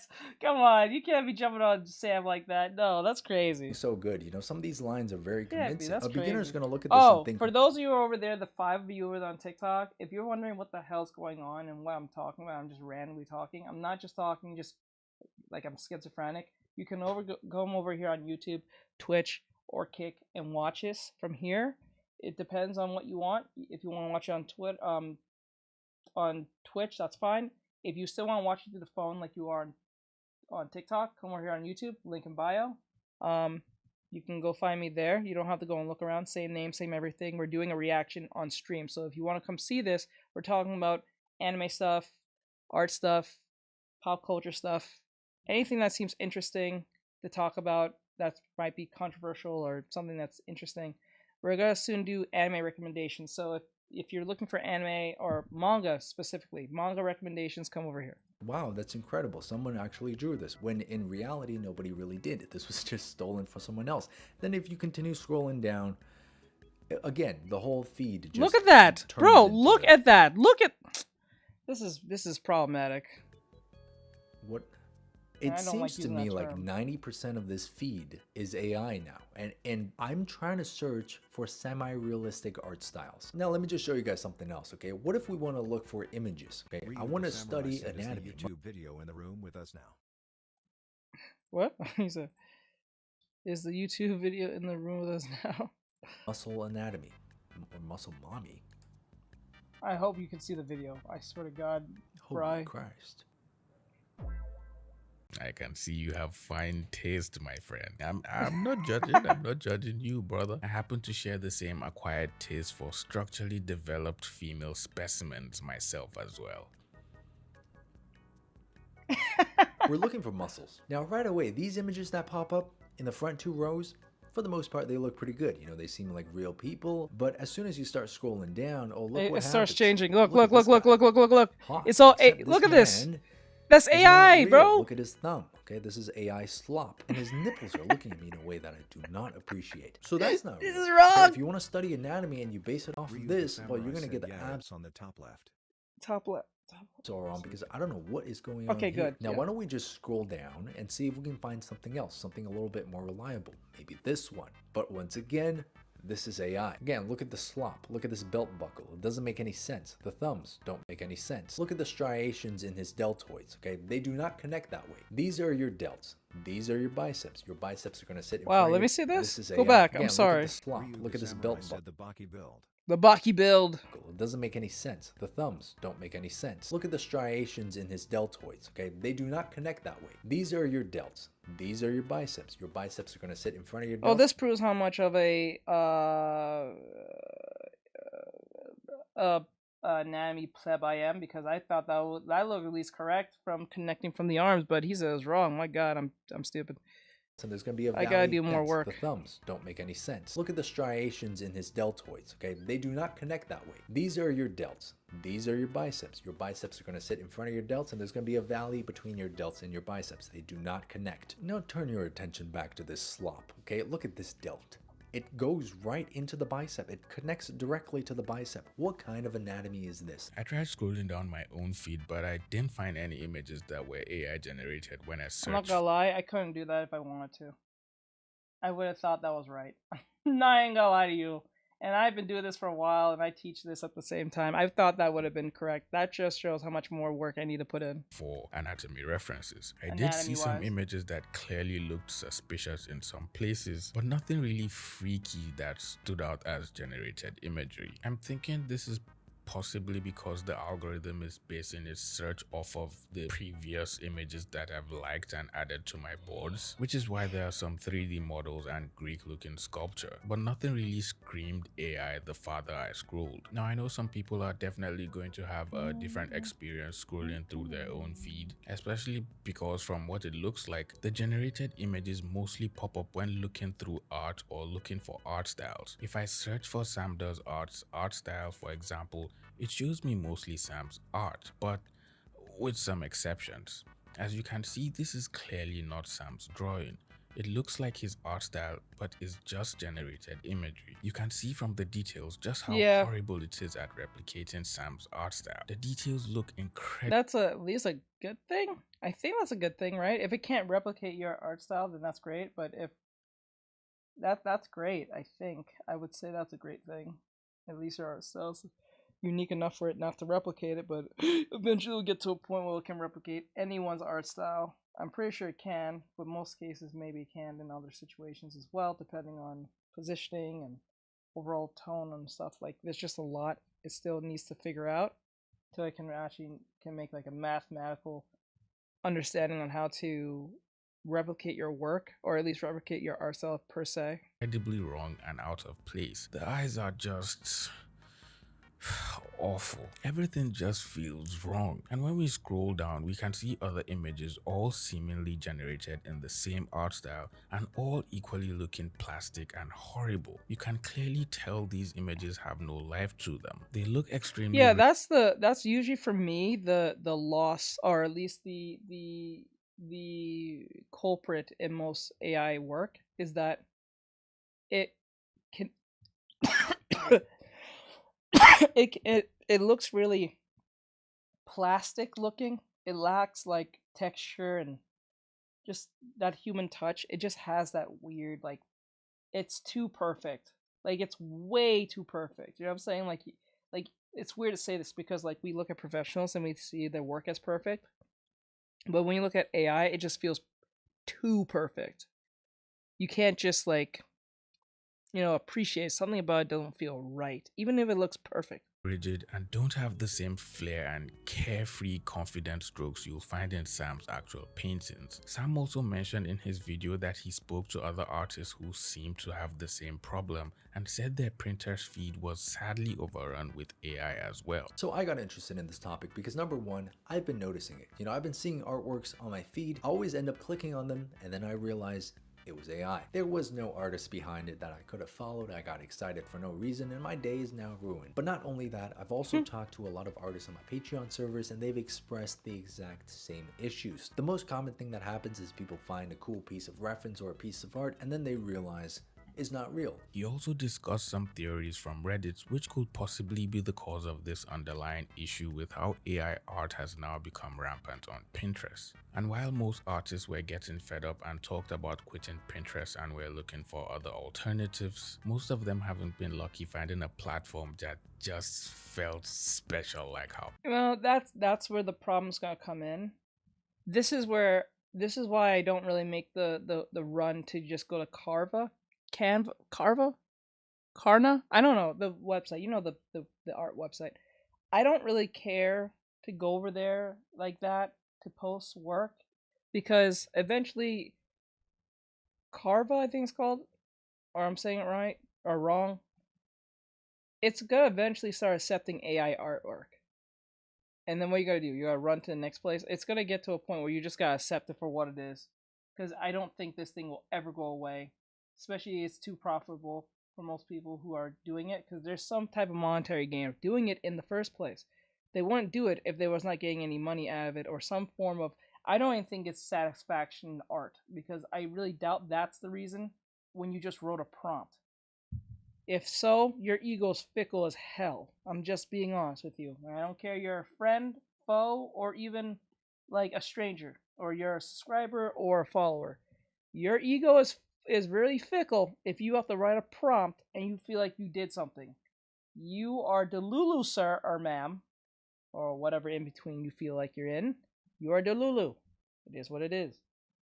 Pinterest was. Sam's video is really good, so if you haven't seen it, go watch it as well. Viora, who's one of my favorite art YouTubers at the moment, also made a video an eternity ago complaining about similar problems everyone is complaining about right now, which makes the entire situation so sad because since the time she published her video till now, some of these problems have not been addressed at all. Isn't that a shame? I feel like the devs at Pinterest need to get a round table, call up a meeting with everyone and just knock their heads together. Maybe that way it might get their wheels spinning again. If that doesn't work, they're not going to do it. This is about advertising and making money. They're not going to do it. Then, I don't know, put them in rice, maybe. Viora then goes on to explain how to differentiate AI art from real art on Pinterest, especially for beginner artists who can't tell the difference if they stumble on an AI generated image for the first time. Why can't you stay organized? I've experienced this myself, and it's called chronic impulse control, where you prioritize short-term actions like gaming and social AI Pinterest art style. If you know, you know. If you don't, I'll give you a quick 10-second rundown. It's the clean looking, thin line art, deeply rendered, distinguishable yet indistinguishable background of scribbles, questionable hands, can't forget about that, intense lighting yet with a matte feel, and a one character focal point image. Of course, just because someone's art possesses all these qualities does not make it AI art, and vice versa. Not all AI art has these qualities, but these are the features that are predominantly present in the type of AI art that is so rampant on Pinterest. Another problem I've seen artists complain about is the sheer amount of repost art accounts on Pinterest that somehow forget to leave the name of the artist. To be honest, this actually stops most people from resharing other people's artwork, to be honest. That's the awkward thing that if you really stop and think about it. There's no point of trying to impersonate someone to repost their art because you can just use AI art. You know what I'm saying? There's no real reason for you to do that. Like, none. there's no reason to pretend to be some artist. You know what I'm saying? Because people already take the badge of AI artist as like it's a thing. So it makes no sense. In the caption, or at least give some type of credit to the artist one way or another. Viora also talked about this in her video, expressing how troubling it is just searching for the artist on Pinterest. Lack of ownership and just credit to the original artist in general. With Pinterest, oh god, I can guarantee you 97% of the art you see is posted by a reposter who did not give credit, and I think you'll just be wasting your time trying to find the original artist because there's just no way to trace it down if they don't already have it included in their description or as a separate link, or there's just no artist to be found at all because it's AI art. And also on Instagram or TikTok, if there is a reposted art, often there will be a few comments that are like, hey, this is so-and-so's art. But on Pinterest, radio silent. It's so annoying that we're still at the point where repost accounts are still not crediting artists and are just leaving us playing GeoGuessr trying to search for an artist we really like. The only way to search for an artist now is to reverse search their drawing using Google Images, and if they posted that drawing on any social media platform, it will possibly show up in the search and then you can locate the artist from there. Other than that, you're on your own. At this point, it will seem Pinterest is slowly washing away down the drain. Artists are gradually leaving the platform, people are complaining endlessly, and multiple TikTok videos are calling them out and asking them to fix their broken platform. Which leads us to the most important question. Are there any alternatives? I found this really good video from Ellie's Nuts where they explored some alternatives for Pinterest that you could use. Honestly, if you're in any creative field or you're just sick of Pinterest, I got you. I'm not gonna lie, I think this is pointless to do because we gotta do this every time. This sucks. The first resource I wanted to share with you guys is called Cosmos. I'd say out of everything I'm going to show you, this is kind of the closest to Pinterest. So you can scroll through images on this discover page, but you can also search stuff. I feel like what you find on here is just a lot more interesting than the first things that show up on Pinterest. The next resource I want to share with you is called public.work. And this is actually created by Cosmos, but it's all public domain images. And you kind of get, I'm just like scrolling around with my mouse, but you kind of get this like borderless scroll in all directions, which is super cool. Another one of my favorite resources for public domain images, that's basically imagery or like online assets. It can even be like audio or books.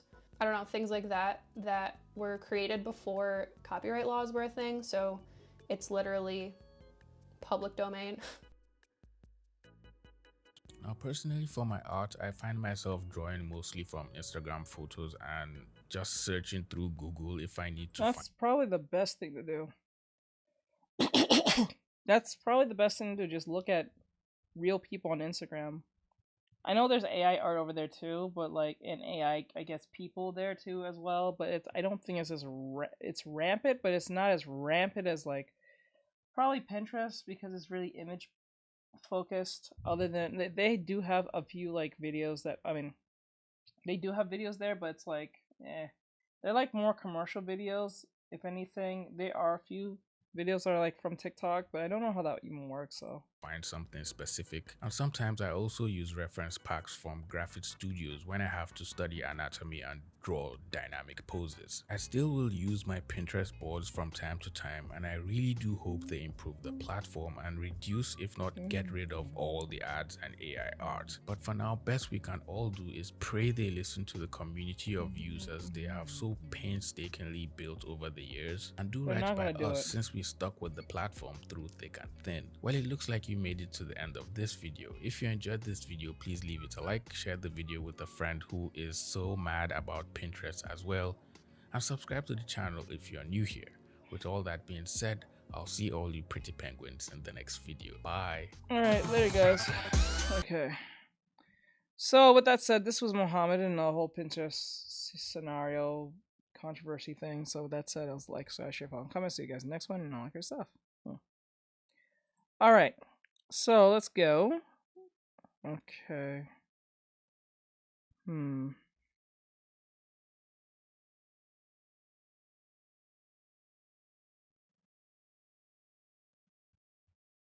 Bruh.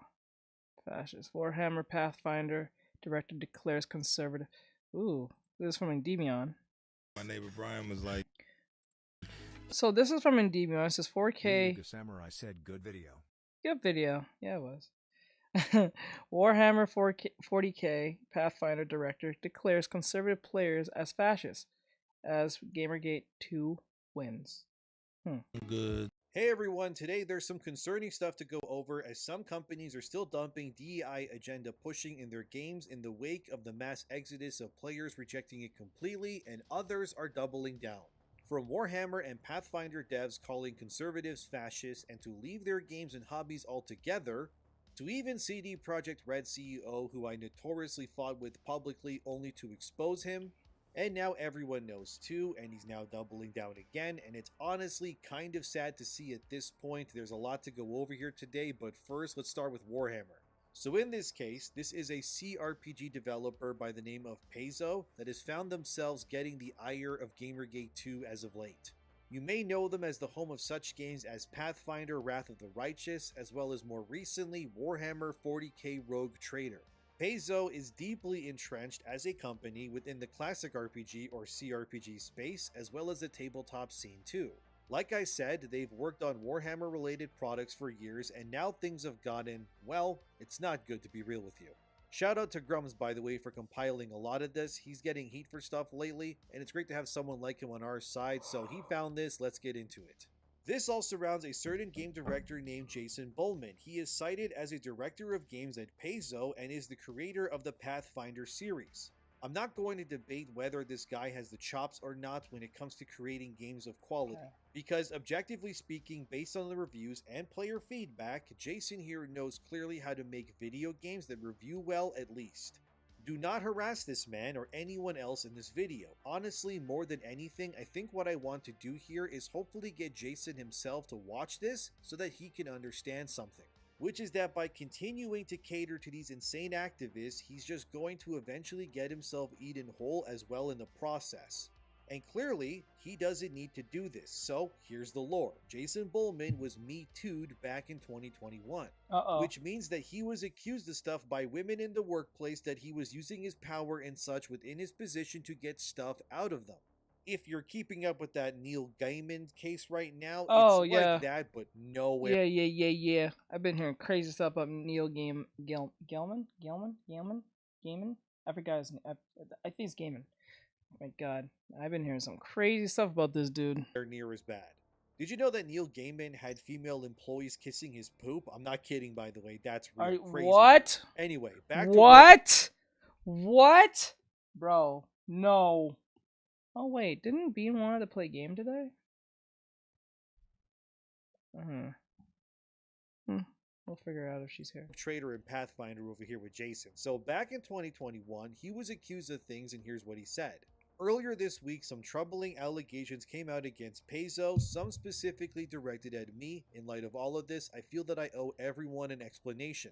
To that end, I have prepared a statement and am happy to clarify as necessary. He had a much longer statement that I will now read for you all, and I quote, "Hey there everyone, I know that many of you follow me here and on other social media sites for news and insight about games. And frankly, that is not what I'm going to be talking about here today.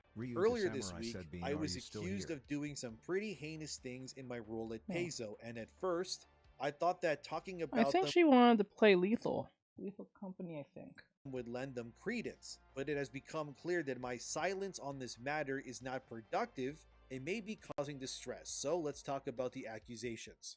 Before I begin, let me just say that this is not about saving face, far from it. My reputation and standing are important to me, but not today. I want to ensure that anyone who feels that I have wronged them understands that I am sorry, and I would like to... The number one thing you don't say is you're sorry. He f***ed up. People really don't learn from Vic, huh? They say never say sorry because it shows that something did happen if you didn't do anything. Because never say sorry to something that you didn't do at all, no matter what the circumstance. Because once you say sorry, that tells people that something did happen. If nothing didn't happen, don't say sorry to anything. It's like when your lawyer says, "Do not say anything to the police." Don't say anything, even if you're guilty. Don't say anything. Don't say anything.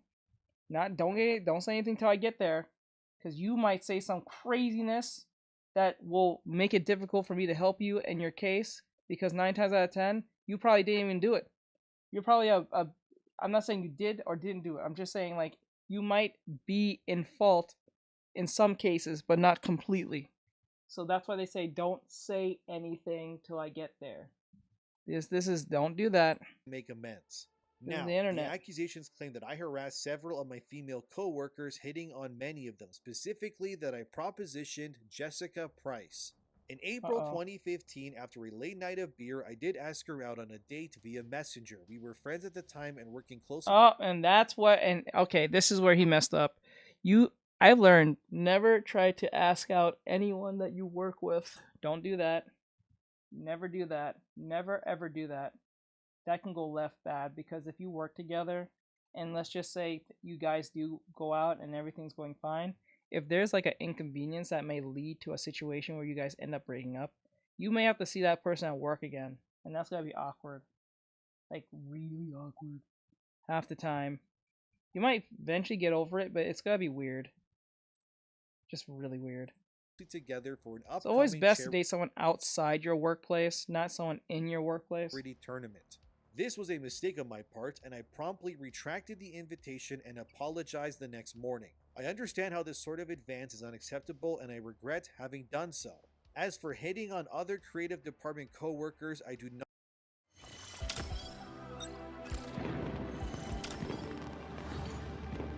not recall having done so. I try to keep a friendly relationship with all the folks at Paizo, and it is possible that this might be seen as flirting. I don't think it was, but my perception of an interaction does not dictate what the other person feels or experiences. And this is exactly why men are going the other way. They don't want this problem. Once you run into this problem, you're forever in this issue. Nah, I see why. That's why. I am taking steps to evaluate how my interactions with coworkers can be improved and how they are seen in the workplace.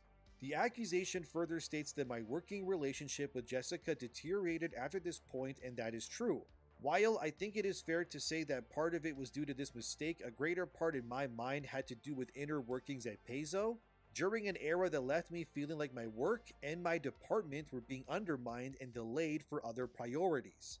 Again, this is not a fair way to treat coworkers, and in retrospect, I regret not working harder to see other points of view and work within the goals of the department. By the time of her departure, we hardly spoke, and I am sure that did not make her job any easier. In the years since, I have taken a hard look at those times and made changes to the way I work with other teams to ensure that we are all pulling together towards a common purpose. I still struggle with this at times, but I want to be better. Next, there was an accusation that I sent salacious images to a woman in the industry. In my years of dating, I have had a number of intimate correspondences with my this is not good. This is not going to end well. Partners. I have always believed these to be mutual and wanted, but I cannot know that now with 100% certainty. Please know that if I ever cross the boundary, that I'm deeply ashamed and regretful. I am here to state right now that I do not condone such non-consensual behavior. No one should have to endure that kind of harassment. No person is named in this allegation, and no one in my past has indicated to me that I was out of line, so I am at a loss as to how to make this right. I will say this: if I have behaved inappropriately in any way towards someone, I would like to know, I would like to apologize, and if possible, work to make things right.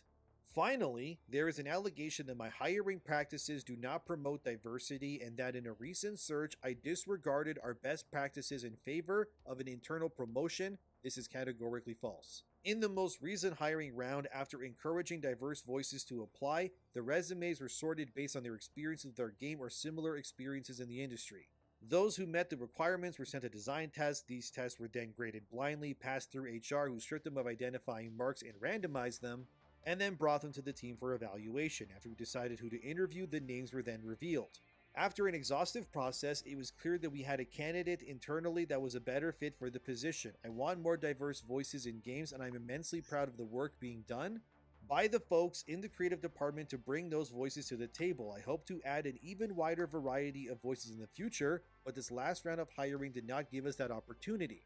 So where does this leave us? I think this covers the charges leveled at me, but I also know that words are not necessarily going to be enough. I do not believe myself to have acted in the way described, but it is pretty damn hard to prove a negative that I did not do a thing. Recent events have shaken my faith in the direction of the company, but I am dedicated to using my position to push for better policies and accountability. I want to share my love of games and my passion for the industry with all of you, but these things are more important. We need to get them right before we get back to the fun, end quote. So that was a lot to unpack there, but Jason reveals that he hit on a female coworker and asked her out on a date, then the next day retracted his offer and she decided to accuse him.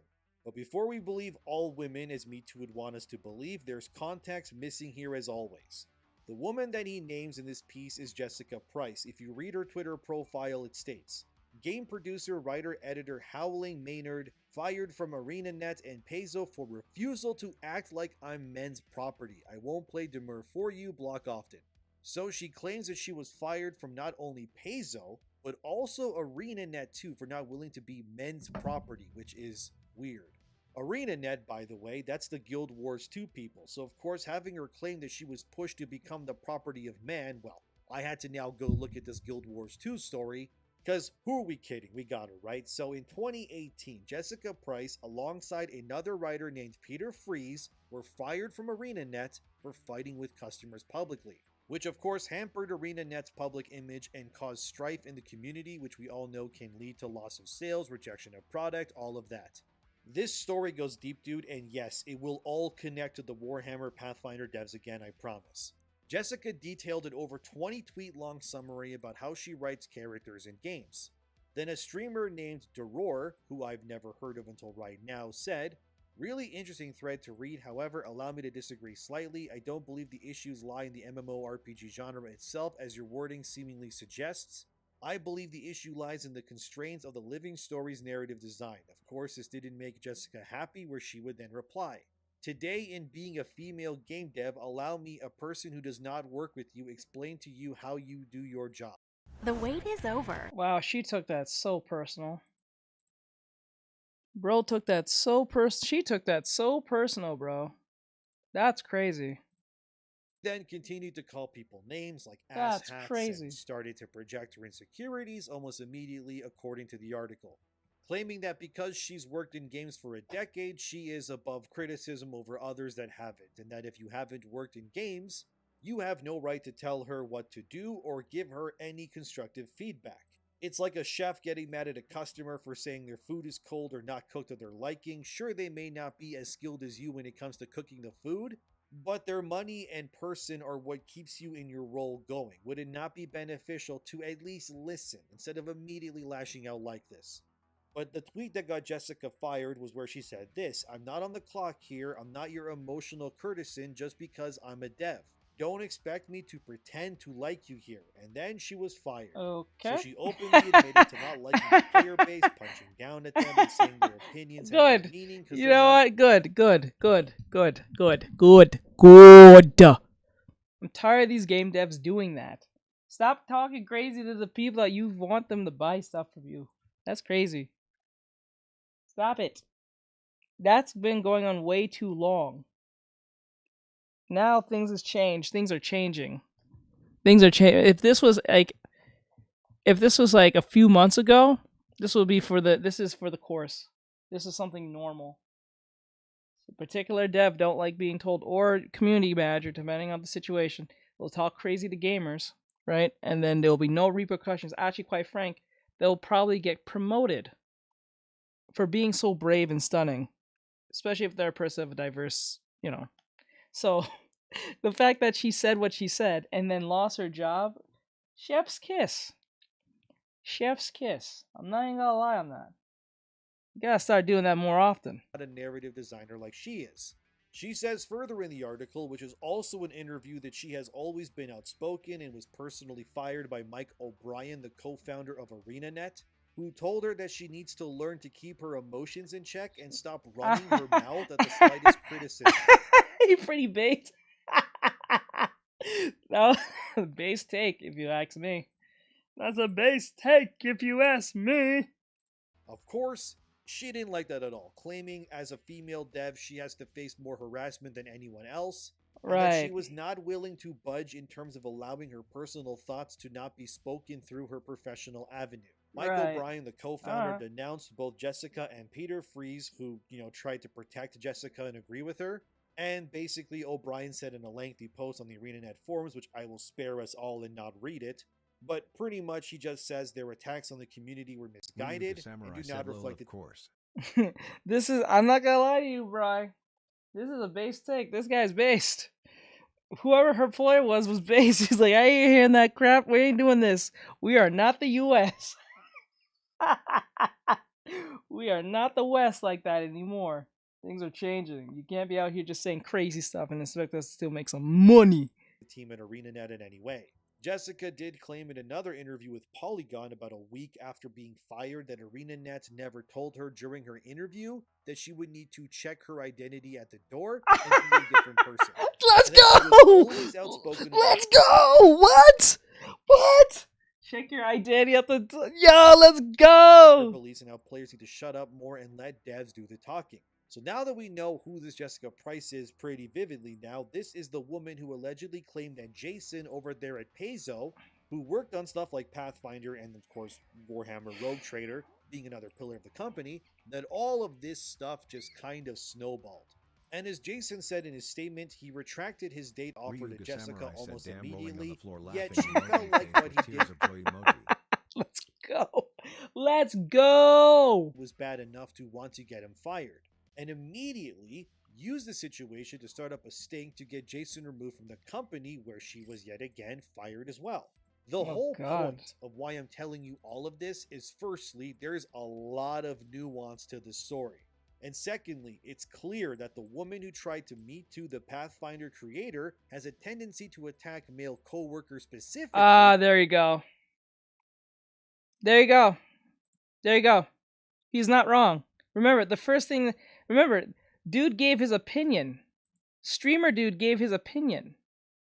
She went off on a tangent saying something about she doesn't need to listen to you, and she's a woman of whatever who's a dev, and she's always under harassment at all costs at all times. You know what I'm saying? Like, bro, let's not do this. You're not that guy or gal. You're not that gal. Come on. Let's just stop. Times are changing. Just do your job. It's just one streamer. They made one opinion. Who cares? I get opinions all the time about my work. Oh, your work doesn't look good. It's not as great. You'll never get there. Blah, blah, blah. It sucks. X, Y, and Z. It looks like dog water.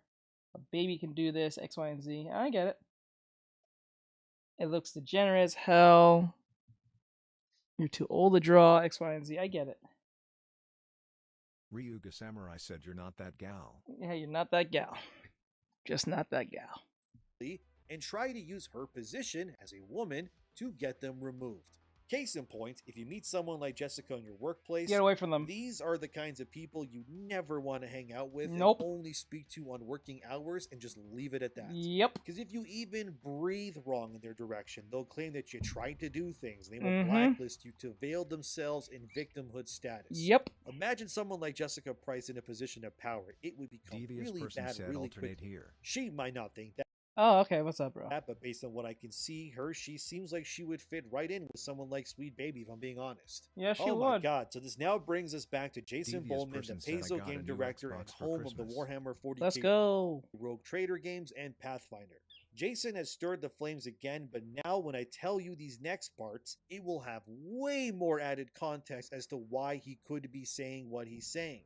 In 2020, which was found by Grums, Jason said this: gatekeeping in the TTRPG space is ridiculous. Our hobby is far too small to exclude anyone, no matter their experience or interest level. If you play games, you are a gamer. If you make games, you are a game designer. If you like games, you are welcome here. Which was fair enough, right? Tabletop games are a niche audience. He did say this before Baldur's Gate 3 came out. So his comments were even more valid than that too. This then brings us finally to the fascist comments here, which sparked all of this in the here and now.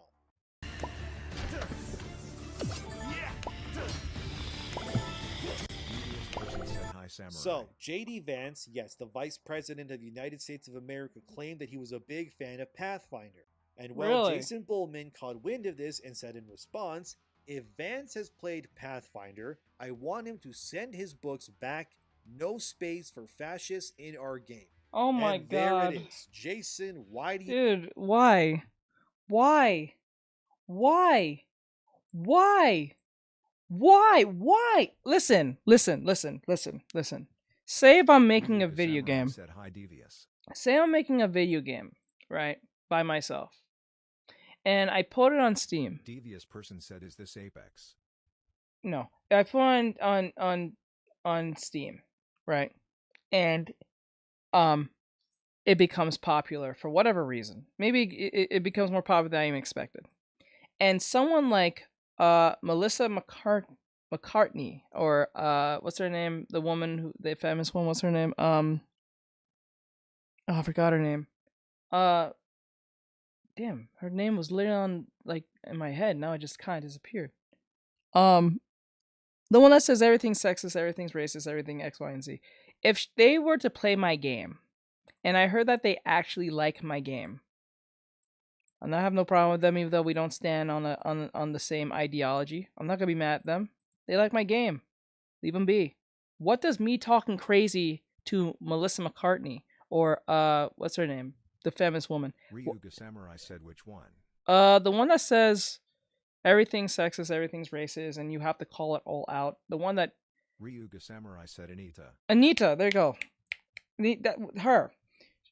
If they were to play my game, right, and they said, "I like your game," whether it was to me or they was talking about the game, and they like my game, but I don't stand with them on that political ideology, I have no problem with them. They're a customer. They're not Anita. They're not Melissa McCartney. They're not none of these people. At that point, they're just a customer, and that's great. If we don't stand on the same ideology, fine. You're your own person. You can do what you want. I don't think that's a problem with that. Even if we don't stand on the same ideology, you're a human like everyone else. You don't do any. You're not doing anything wrong. It's just what you feel is best for you. Fine. Nothing's wrong with that. The problem is when they hear that some famous person who they don't stand on the same ideology with, they have to say something. Why? Why do you have to say anything? Even if you hate the person. Say for instance you hate Elon Musk for whatever reason, right? And Elon Musk plays your video game. Even though you don't stand politically with him on whatever the hell, you don't have to say anything to him. Why do you have to say anything? Why? You know what I'm saying? And what makes it wild too is that it's not just a nobody, it's a somebody, right? And if that somebody like that game that you made, if they talk to their friends or family, whether they're political or celebrity or whatever case may be, and they say, for instance, they use your game as an example. MJOLNIR Hammer said we all have to play a certain role.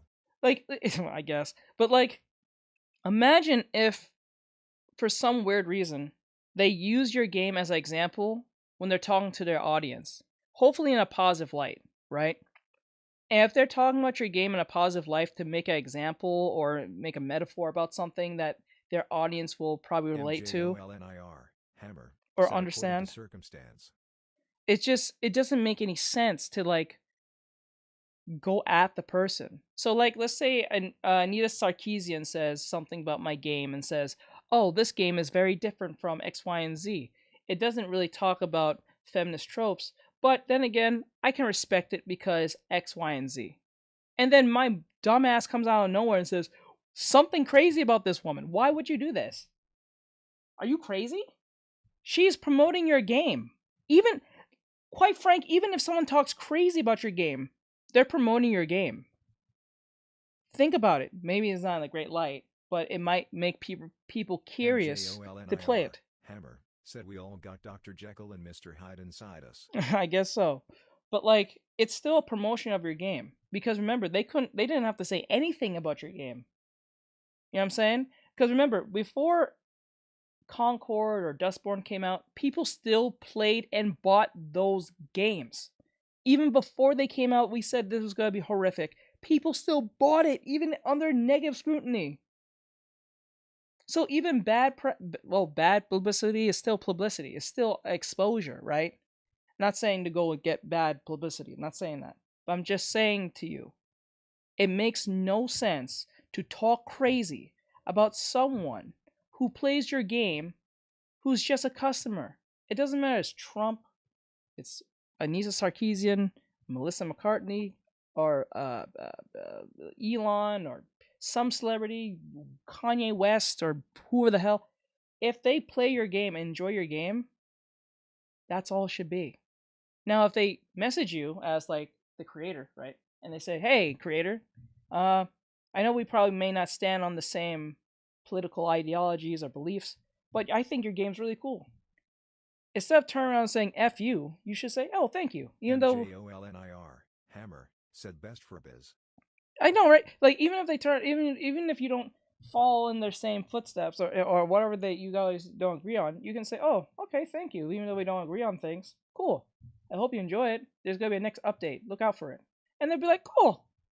And they might, just might, tell their audience, "Hey guys, I play this game called Pathfinder. I was just talking to one of the devs or the top guy who's like working on the game, and they said that there's gonna be an update soon. So I got some quick scoops. So if you guys are into that, play Pathfinder." You know what I'm saying? That will get more people inside your game. You're an idiot. Why would you do this? You know what I'm saying? Do you not like making money? Like, are you stupid? MJOLNIR said Diddy was just a piece of puzzle. Show must go on. It just makes no sense. You do this, man. You realize what you've just done, don't you?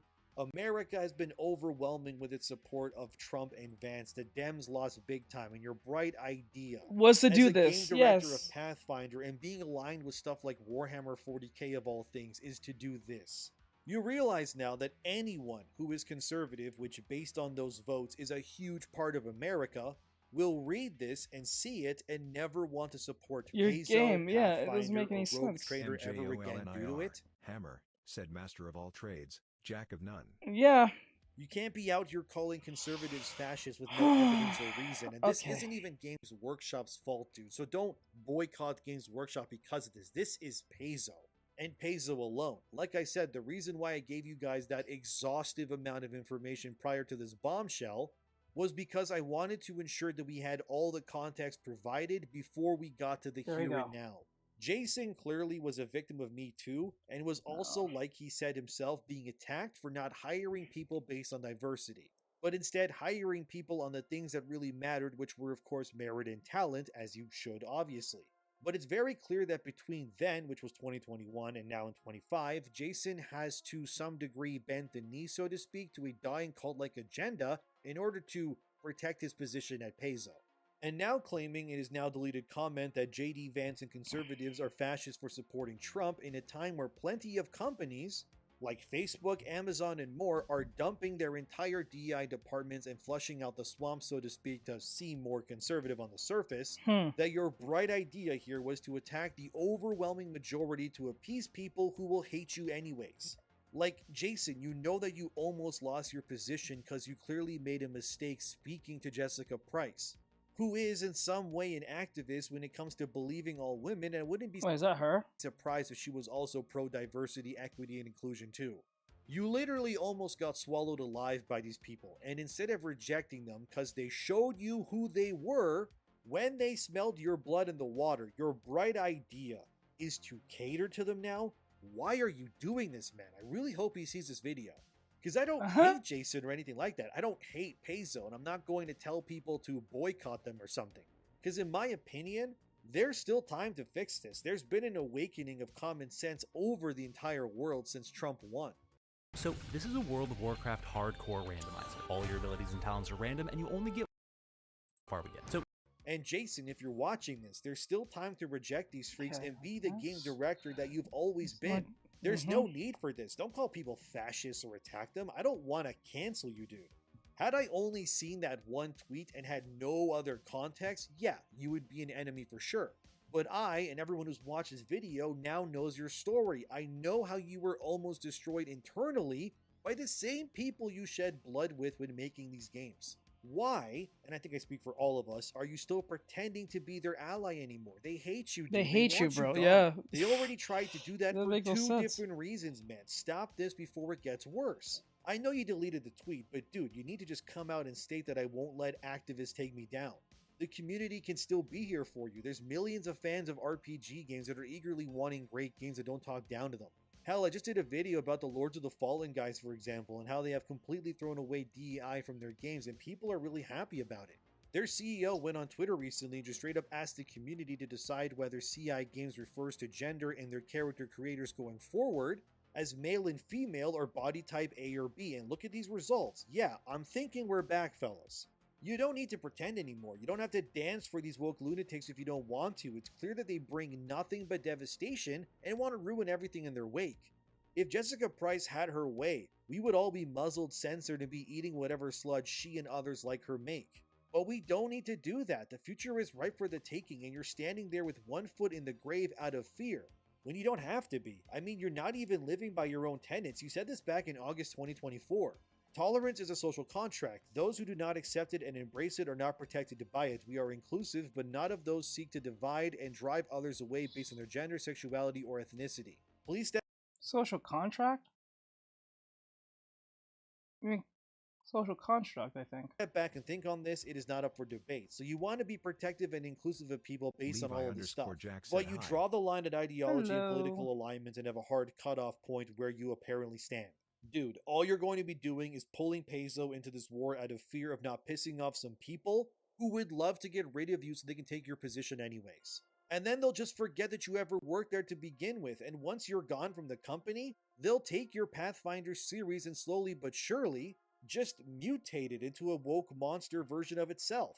And then when you grow old and die, they'll release statements in future Pathfinder books where people you never worked with will claim that you were sexist and racist, and that your contributions to this series or Rogue Trader or anything really was actually not that important at all, and that they should denounce you in every way, even though there wouldn't be the thing that they're taking control of if you hadn't made it in the first place. When are you and others who are clearly talented going to realize that this is about killing what you worked decades to build? Because they hate you deep down in their hearts, no matter how many opportunities you give them or how much you sacrifice in their honor. It will never be enough for activists. You could give them the world, and they would complain that you forgot to give them the stars and the moon as well. You can't negotiate with these people on anything. How do I know? My entire channel is like a museum of examples of why doing this leads to annihilation, man.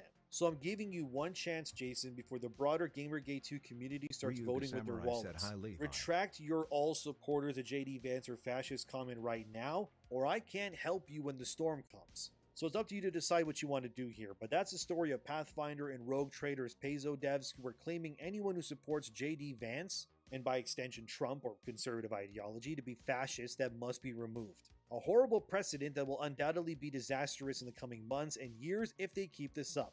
Now let's quickly finish with CDPR from Fandom Pulse. Gamers torch CD Projekt Red CEO for hiring woke activists as he denies company works with Sweet Baby Inc. In case you don't know, I already a few months back exposed CDPR for being full of DEI nonsense. Clearly that info was spread because now the CEO of CDPR can't escape this whenever he posts literally anything. Michael Nowakowski, the CEO, said that about 100 devs from Witcher 3 are working on Witcher 4, then a user would reply. I love how they keep pushing the word that they still have staff who worked on their previous Witcher titles like we don't know they lost the prime meat from the bone. They also don't want to openly tell you about those Sweet Baby Inc. employees working for them now, Michael would reply.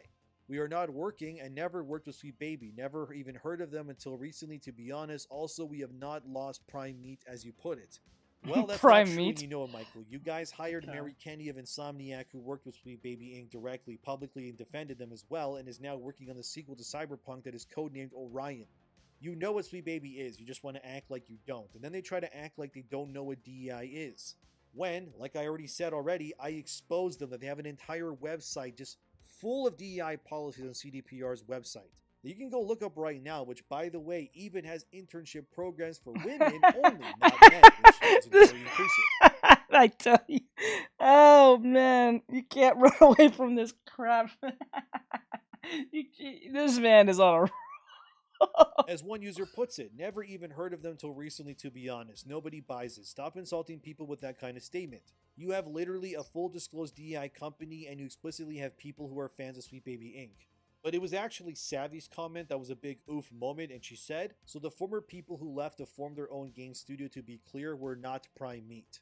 Yeah, so when this video goes live, there will be an official trailer released for Blood of the Dawnwalker, which is a new open-world vampire action RPG being made by a company called Rebel Wolves. Oh, I saw that new studio trailer. is being spearheaded and ran by the I saw that trailer just last night. It looks promising. I'm not gonna lie, but it was just a cinematic trailer, so you can't tell. Witcher 3, who left obviously between then and now. So according to the CEO of CDPR, someone like the director of their most popular and successful game, both financially and critically, was not prime meat in their eyes. Okay there, buddy. You guys lost over 11 directors and department leads by 2021 already. There were around 200 or more devs on Witcher 3 alone.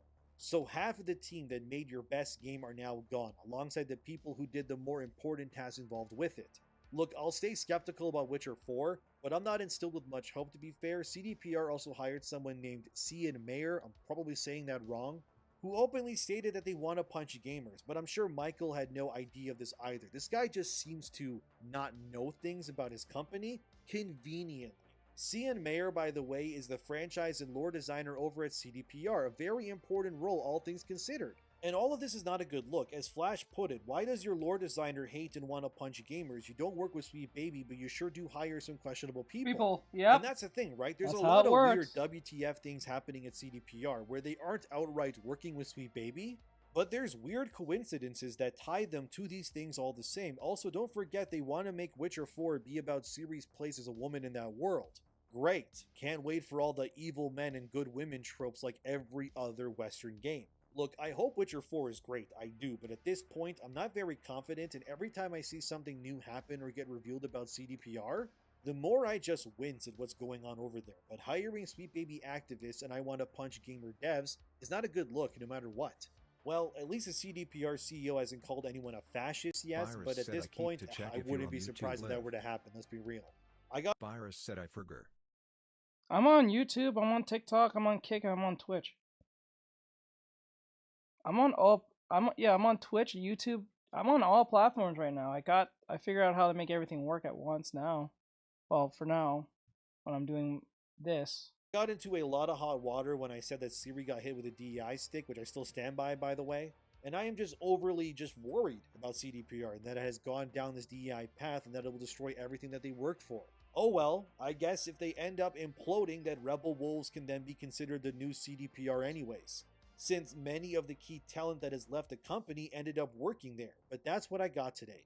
The Warhammer Pathfinder company's game director is calling conservatives fascists while bending his knee to activists, and CDPR is, like always, just giving me a headache and causing me to sigh every time they speak. I really want CDPR to turn things around, man. Don't boycott them or anything yet anyways, but keep them accountable always. Okay, that's enough talking. Thank you for watching, subscribe, thanks to my patrons and members, and I'll see you guys in the next one. Alright, so that was Endymion about the whole Pathfinder situation. So with that said, like a stretch, if I'll comment, I hope you guys see this. I hope you guys see this again and all that great stuff. I'll see you guys in the next one. Alright, let's see what's next on the...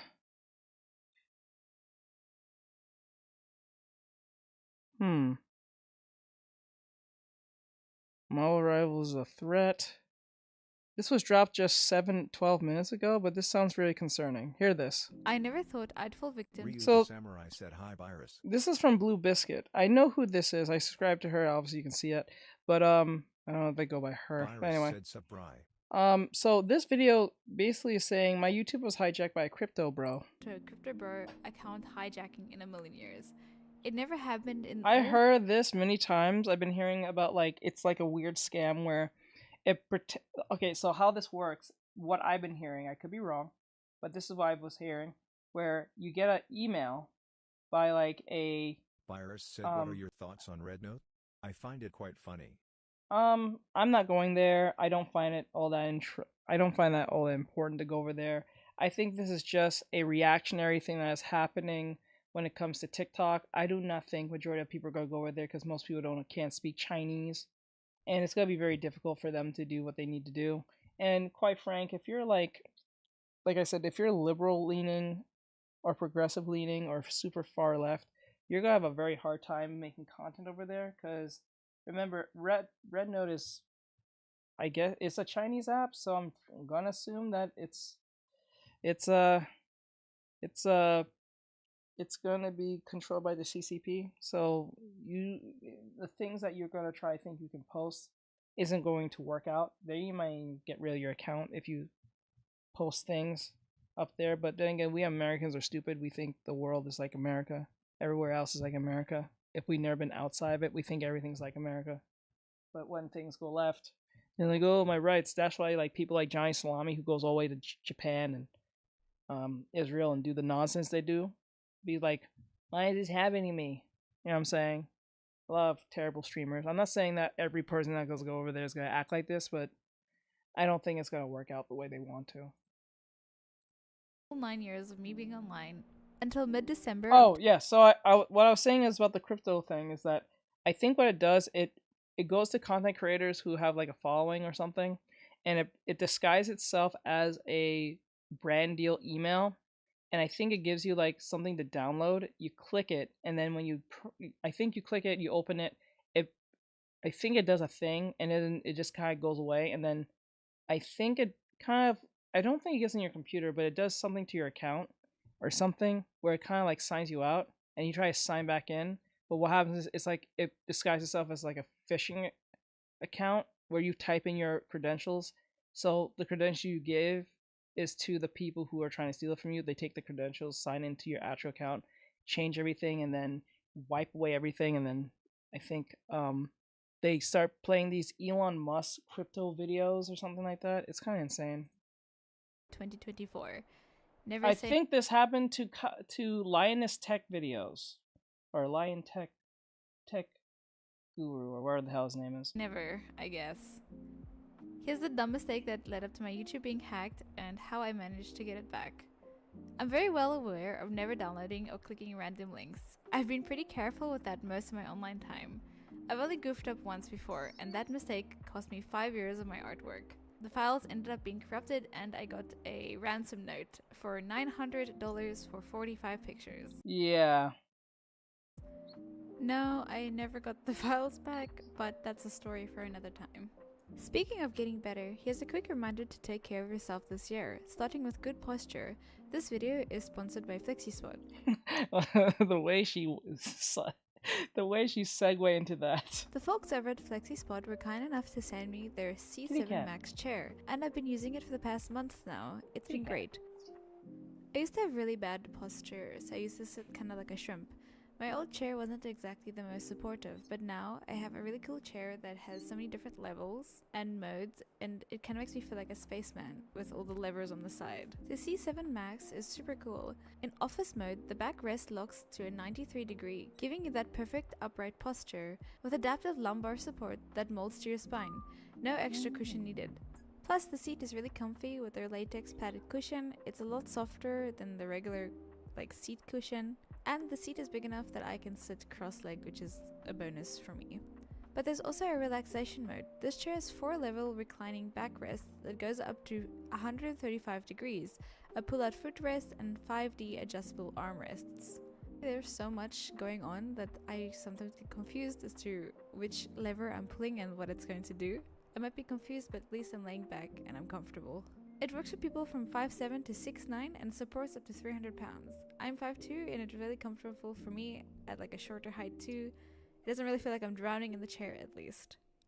You can try it risk-free for 30 days and it comes with a 5-year warranty.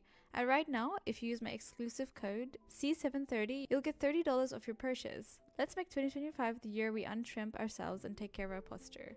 So thank you so much again to FlexiSpot, and onto the video. So here's how I advertised for a crypto bro for 3 days straight. When it's time to start your business, it's time for Shopify.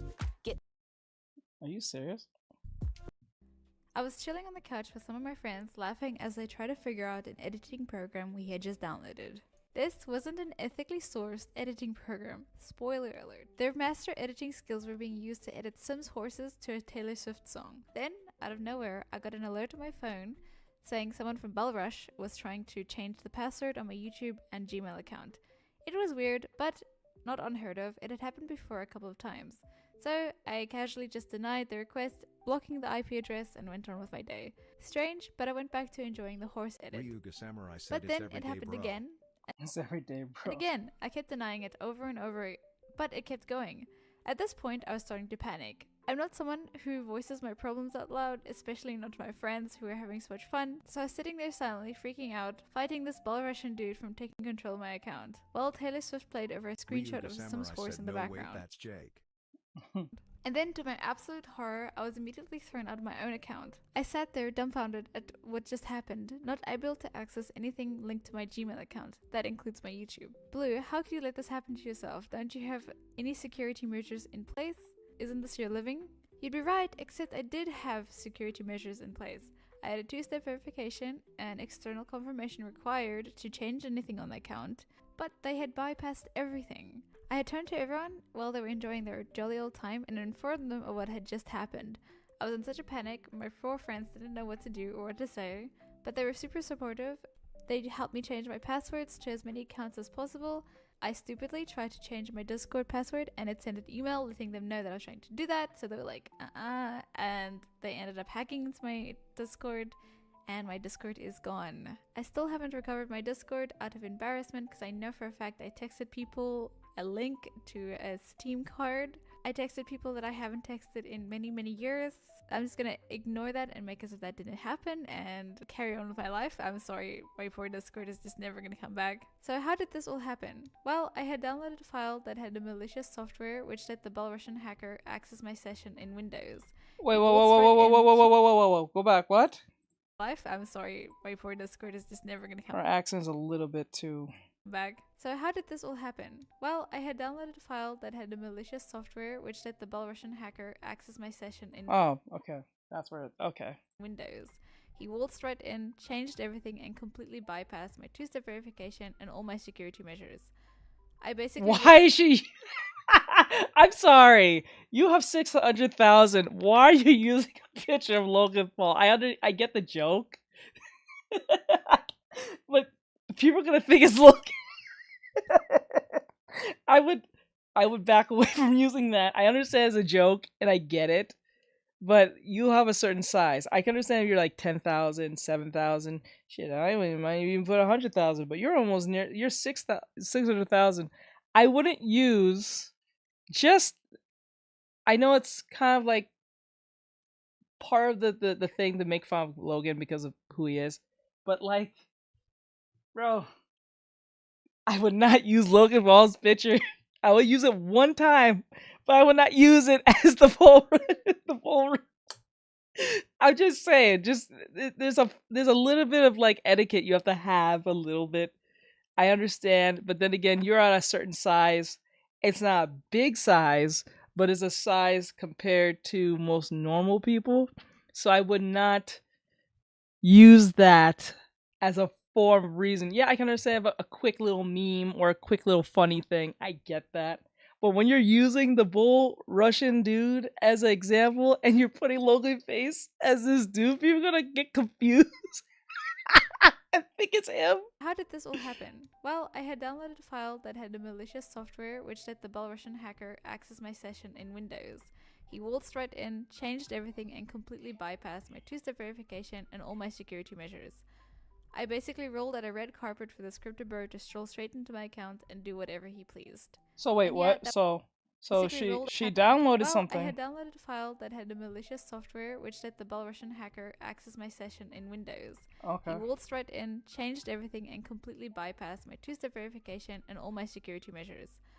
I basically rolled out a red carpet for this crypto bro to stroll straight into my account and do whatever he pleased.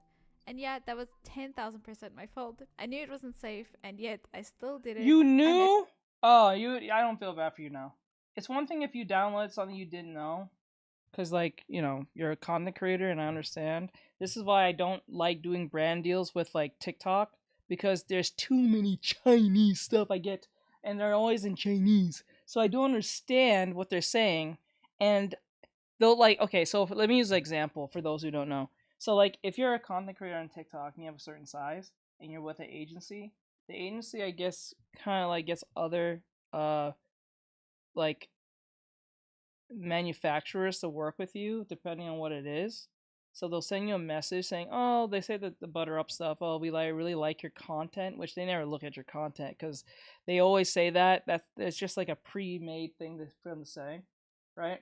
And then when they say this, is usually they want you to sell you something that has nothing or has nothing that aligns to your audience in the slightest. Like, say for instance, your thing about traveling, and then they try to sell you something that has to do with, like, I don't know, chia pets or something, some chia pet knockoff thing, which most majority of the time you're traveling, you're not home, right? You're not doing like arts and crafts shit. You're not even doing art. You're literally like doing travel videos, right? Blogs and stuff. I guess that can work if you're like on the go and you put it in your car and you have a chia pet or some crap, but like really, but the point is that they'll say, "Oh, we really like your content. It really vibes with our audience and all that stupidness." And then they'll have like the product at the bottom and the thing at the download and things that if you're gonna make a video, that is, if they want you to make a video or they just want you to promote your product in their video or whatever the case may be, they'll have like a certain like PDF file for you to look at or something like that, just in case they want you to say something specific, or they want you to give you a synopsis of how long the video should be, or how long you should mention the product, especially on TikTok. So it's probably like a couple of seconds to a minute, right? But like, I don't do them not because I don't want to. It's just that majority of the stuff that they give me does not vibe with my audience in the slightest. I do get some art stuff, but the art stuff is like for babies. It's not like digital art products or like even traditional stuff. The only time I got like a traditional brand like deal thing from TikTok was something with birdhouses. Like something about drawing birdhouses, I think. Yeah, it was some type of birdhouse thing, like a stencil birdhouse thing. But that was it. That was it. Like, I don't know. So I never bothered, and the majority of the time, they're mainly based from China. So they'll have all these like Chinese characters I can't read. So it makes me feel extremely suspicious to even click on the link. So I was like, nah, I'll do my own thing type stuff. So, no. So yeah, that's Ryo the the reason Samurai why. asks birdhouses. Yeah, they gave me one for birdhouses. They gave me one. They even give me some degenerate ones, and I mean degenerate ones, very degenerate ones, which I don't know how, but then again, they still give me degenerate crap. If you get what I'm getting at, for like women, it's weird. So this is why you guys never see me. The only time you guys saw me do like, I guess I wouldn't say a brand deal, but like a sponsorship or like sponsorship, like a TikTok item, like influencer item thing was that, and I still have it, the One Piece case. I did that one video for the One Piece case. Still have it. And it's still good. I still love it. And I thought I honestly thought that the case on the back of this was going to like fade, but it's been with me for a very long time now since I got it. I still say it's great quality to get it for your phone because I got like Gear 5 Luffy. It's really good. I really still I still would recommend this case to anyone. You know, this is a great case. So if you're a One Piece fan, get this case. I think it's still there in my video if you look it up, but it's a great case. It's good. It fits well. I thought it was gonna fade out, but it doesn't. It feels really good. The texture is great, and I thought it was gonna fade because of the heat from my my charger, but no, it's really good. I was really glad I actually did that video. I would do more videos like that, but I didn't get a lot of phone recommendations. I had to ask for that one, to be honest. I had to, because I really liked the phone case, so I had to talk to them directly from TikTok and tell them I'll do a free sample and I will do the video. The guy at first I think was kind of hesitant because they don't like giving free samples because people like get the free samples and don't do the video. But I think TikTok changed their policy on that. You can still get the free sample, but if you don't do a free sample, you will be charged or something like that. So they kind of, it kind of stops people from like stealing the items and getting them for free and not doing a video. I like doing the video because it makes it feel like I'm actually doing YouTube stuff or influencer stuff for once. So me just kind of like hoping I get a brand deal. It was kind of cool, and I still appreciate them taking a chance on me to make their video because I think it came out pretty nice. I did the whole 4K thing. I made everything clean. I tried to show off the item as best as I could. I tried to make it look good. So yeah, I still appreciate this case. It's one of my favorite cases I ever had, and I still recommend it to anyone. So yeah, but I wish I had more phone case videos like that because it would align perfectly with my audience because majority of people who watch me is on the phone. So, and they're usually anime lovers because I'm doing One Piece right now. And if you're an anime lover, 9 times out of 10, you might want the case. You know what I'm saying? And they're quite high quality, so I wouldn't complain. So yeah. Oh, just for those who are on YouTube, TikTok, if you're hearing this and don't know what the hell I'm talking about and how I got to this conversation, come over here on YouTube or Twitch or TikTok. Twitch, YouTube, Kick, and you can hear the conversation we're having. We're doing a reaction on a YouTuber who is an artist, just as I am.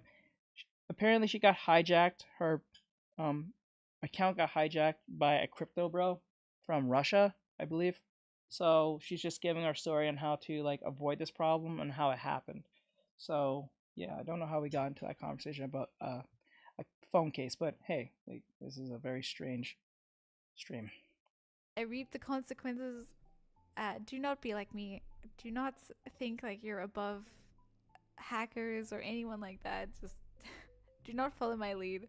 I went to bed with my YouTube account still up and intact. When I woke up, my phone was flooded with DMs asking where the hell did I go, what happened, and my YouTube was suspended. I have no idea what the crypto bro did or what anyone might have seen while they had control of it, and I'm so... Something tells me if the crypto... What you keep saying crypto bro? You never really mentioned it was about crypto, so that might come up. That might come up in a second, so that might happen. So sorry for anyone that had to witness anything. I know for a fact that they did a live stream. I don't know what that live stream was. I am so sorry. Desperate to get my account back, I reached out to Team YouTube over on Twitter, or X I guess, because that's what I heard I had to do. I had to publicly tweet at Team YouTube for help, which felt incredibly shameful and embarrassing. I don't think that's shameful to go to Team YouTube. I think it would be embarrassing that you can't get it back. That's the embarrassing part. It felt like standing in the middle of a town square and yelling, "Hey, look at me. I don't know basic internet safety. Please help me, Team YouTube. Please fix my mistakes." Well, like everybody just like points at me and like it's like, ah, this idiot. And to make things worse, I found out that I had to be a butt on Twitter and spam the hell out of YouTube for them to actually like help me and get a person involved. I'm a people pleaser at heart, so the thought of inconveniencing a poor Twitter bot made me want to shrivel up and die, and then everybody had to watch me do it. It was so foul, but I ended up doing it anyway.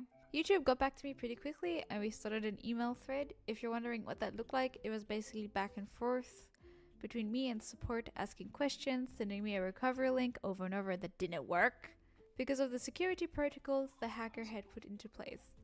I was in contact with Team YouTube over emails for 3 days. Those were the 3 longest, most awful days of my life. But finally, after they confirmed I was indeed the owner of the account, not this random Belarusian dude, they sent me a recovery link to get my YouTube and Gmail back. And then I had to appeal to get my YouTube back. That took another day and a half. But after that, everything was back. I got to see the damage that was done. There was basically just a bunch of crypto shit all over my YouTube channel. It was awful. My YouTube channel was renamed to Ripple. I hate Ripple. I was completely drained and tired and overwhelmed, and I just kind of disappeared for 2 months, so I am sorry. The people in my life are super supportive, and I don't know what I would have done without their support and their help. And actually Team YouTuber was also really great. They did take a really long time to get back to me. Like, the replies were pretty slow, but they were efficient with helping me, so I'm very grateful for that as well. The lesson to be learned from this is do not download stuff that isn't trusted. Do not click links that you don't know what they are. Don't click links just in general. Like, if someone sends you links in DMs or at Gmail or anywhere, just don't click the link. Do not share the password. Do not have the same password for everything. have extra security protocols, so like two-step verification, all that jazz.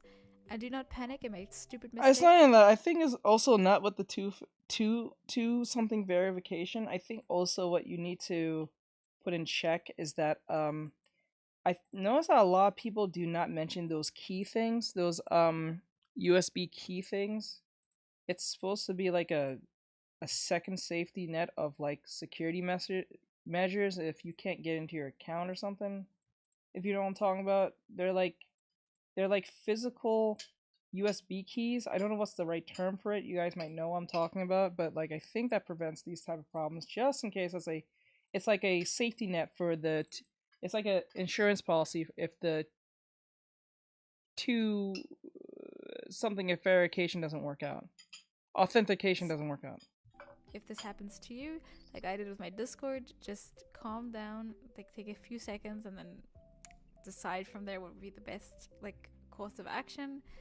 And if you're a YouTuber now or plan to be in the future and you're afraid of getting hacked like this, YouTube is really helpful. You have to get into contact with them over on Twitter and like shout out to your entire followers list that you are incompetent and don't know how internet security works, and they will do their best to help you. This was a little bit different. This was a bit more of a story time, but it is really traumatizing, so I thought I would share this. Thank you so much for watching, and don't be an idiot like me and stay safe online because it's quite scary out there. Like, do not share any of your information online. The one time I had worked at this company and I had to fill in all kinds of forms with like actual personal information, and the entire server got hacked, and my like ID number is probably like floating around on some like dark web form. People are probably selling it. Yeah, so just be careful with your information, be careful with your accounts, be careful with all that stuff. It can happen to anyone. Alright, bye. Check out these deals of the week at Walgreens. So that's another video I can at least put up there for the art videos. Okay, so this was from Blue Biscuit. I'm sorry that happened to her with the whole crypto bro situation. And I feel bad for that it happened, but I don't feel bad that it happened at the same time. I feel bad because no one should get their livelihood taken from them because she worked hard, and I believe that when you work hard, you should reap the benefits from working hard.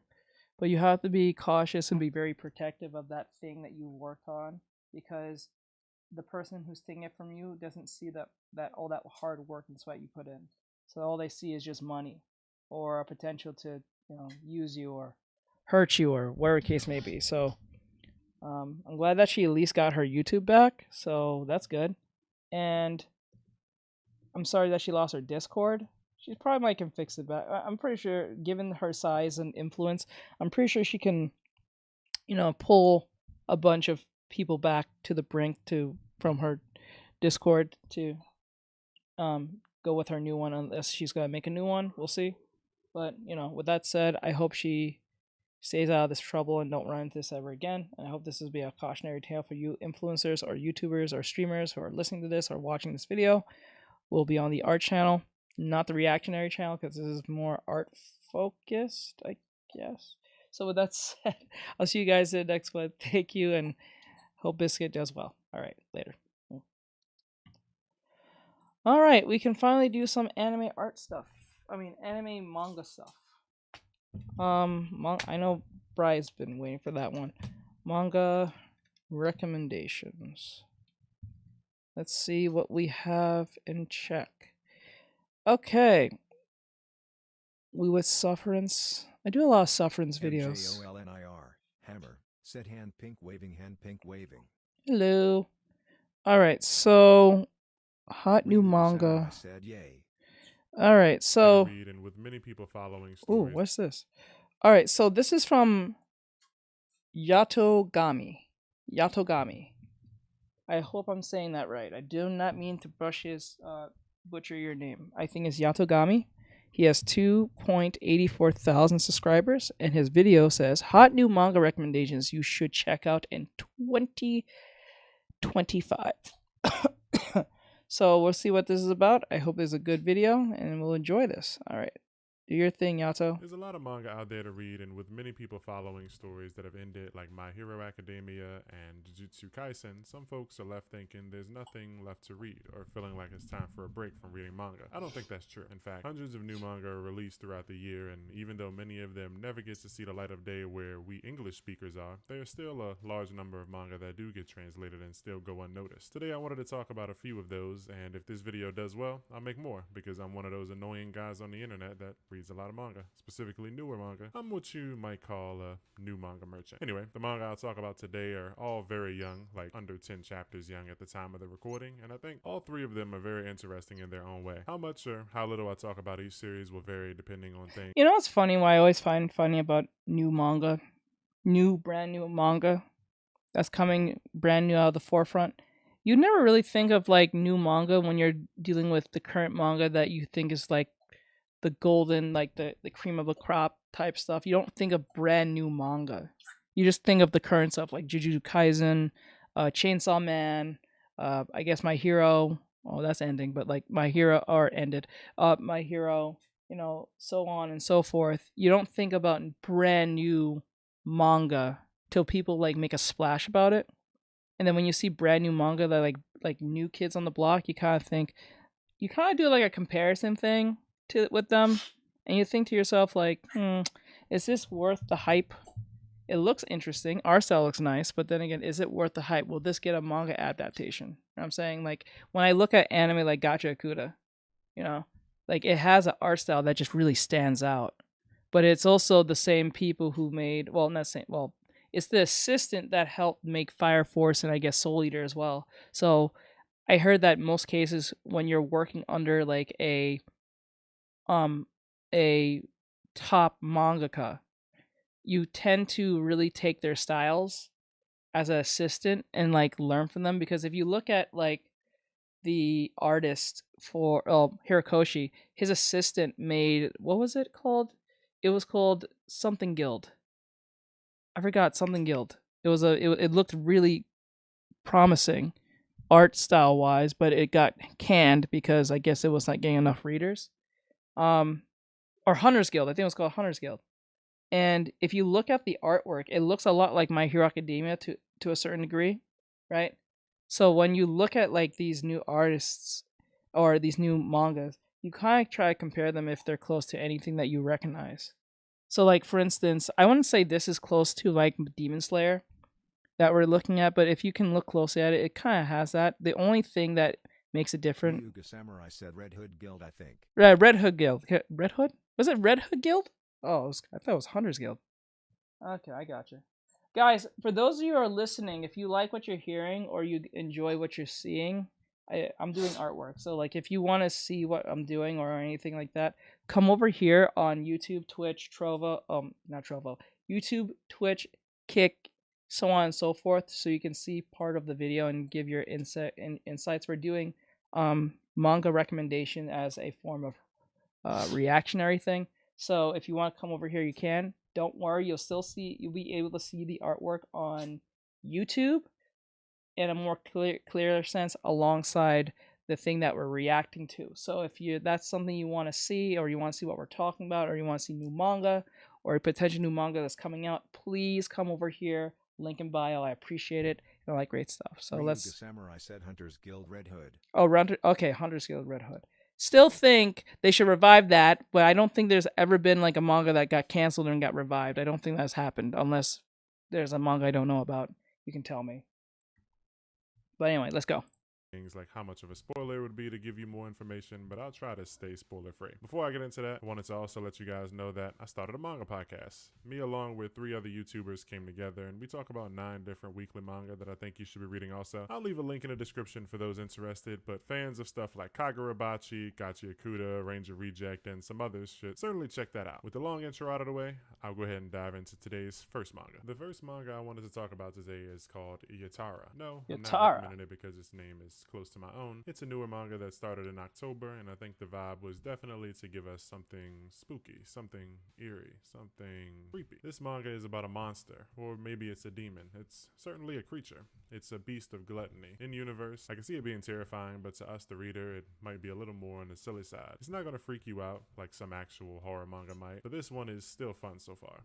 The story follows this beast named Yatara, and before it's introduced, the narrator goes on about the many things that exist in abundance in our world, such as money, people, and food. Everyone in the city the story takes place in seems to have access to all of these in large amounts, and you see some people partying and living it up and having fun in clubs and roaming the busy streets. But while all of that is happening, a ritual is being conducted within a small, beat-up, run-down apartment. A man, seemingly alone in his residence, has set up the things necessary to summon a demon. He's dead, on his knees. Have you noticed YouTube Wow. has way... What the hell? And it blocked... Face down in his own blood before a table with offerings and a sword thrusted through his neck. He actually did succeed in summoning a demon, and when it appears, it looks around this messy room to see that the man has scribbles all over the place to show that he wishes for things like the end of humanity, and most likely has specific people he wished to see killed. Maybe this guy wasn't one of the fortunate like the folks we saw before. Oh, that's so messed up. He has to kill himself, so he has to take his own life, and then when he does this, the monster has to follow through on what he wants, so he can't even suffer because he's already gone. Well, then again, he's jumping on a bullet that he's not sure is going to work, so I guess he's kind of lost at that game of life. That lived lavishly, or maybe he was once one of That's them crazy. and lost his job, maybe lost his social status, Ryu or the he could just be a samurai said, "Go nutcase. away, But as whatever the ruining the situation is, Right. he's dead now, and his sacrifice brought forth Yatara, a gluttonous beast who holds no concern over what this man wished for. Instead, what Yatara wants is to feast, and begins by eating the man who summoned it. Yatara is a tall, black, cat-like creature with a white face, a single eyeball, and large cat-like ears. It can extend long arms from its body, which are normally hidden, to pick up its prey, and its torso rips open to reveal a large mouth filled with teeth that lead to the abyss that is its stomach. When I first saw Well, that kind of tells what I can feel some Full Metal Alchemist on that one. this creature, it reminded me of something from Courage the Cowardly Dog or Cults of the Lamb, a video game that came out recently where you play as a lamb who was sacrificed and then came back to life with the powers of demons. It's sort of like that too. Like Animal Crossing meets Hades, but back to the manga. Ryu Yatara the doesn't samurai speak. said, "Don't they In usually fact, get everything someone about else it to is told to sacrifice?" us in the Usually, I never heard that being the sacrifice, because like most people wouldn't take that job because they're not sure if it even works. So they usually have a sacrifice of like a child, an animal, a group of people, a certain specific type of people. You know what I'm saying? Like that's kind of weird. Why would you jump on that of all things? Unless he was just on that I don't want to be on this earth thing anymore, so you just use a reason to do it, you know? But then again, I'm like, I don't know, man. I don't think that's a good idea. That's just me. That's just me. I think there's other ways to getting your revenge on people. Because he said go after the world and some people he wanted gone. But I'm like, why don't you just do that yourself? Like, that's kind of cowardice if you kind of think of it on yourself. the third person by a narrator, and we learn many different things about it, like that it's over 1,000 years old and only cares about eating. It can eat anything. It has its preferences, though, of course. Don't we all? It prefers humans over most things, and children specifically taste better than adults. It can sense its prey when nearby, and can even tell the species and physical state without even seeing them. It finds another apartment in this rundown building where I appreciate he's using Cult of Lamb music just to set the tone even more. children are living. Their life already looks like hell. They don't have parents, and there's garbage all over the living area. They're poor and starving. Yatara can sense it and knows the feeling of starving all too well. When Yatara goes to eat the two dying children laying together, a third one smacks him with their crutches, thinking that Yatara is just someone breaking into their home, but Yatara eats their crutches and begins sprouting arms to grab the children and then eat them. The kids scramble around and try to hobble their way away, but Yatara is not bothered. It's not impatient and doesn't mind letting them use up their energy. They can't escape anyway, since it can do things like phase through walls. It is all wow, okay. powerful and has apparently never let a meal slip away. The children put up what little of a fight they can, while the seemingly oldest one yells things like how they came to this town to start a new, better life and not to die in this dump. But in the end, Yatara grabs the child who had the most fight and holds them above its mouth. Thinking for a moment before eating, it ponders the situation and gobbles the children up. But while chewing them, it can't help but feel like it wants more. It loves the the taste of children and it isn't tired of it yet, but still wishes to change things up. It wants a new flavor, something it hasn't experienced before. It thought hard for the first time in its existence and came up with a plan. It now had a goal. See, and this is why anime will always be king. Because if this was written by Westerners, this will not fly. I'm telling you, this would not fly, dude. Let's be honest. This would not fly. The way this was written. I am Zoro. Hi, I'm Zoro from real life, and I think I got lost in this masterpiece. Oh, thank you. I appreciate it. Wait, why is it not reading your thing? Why is it not reading the... Is it off? No. That's weird. It's not reading stuff out. Huh. Ryuga Samurai said lol. This will not fly. The children got eaten. This is the first few This is the first few pages, bro.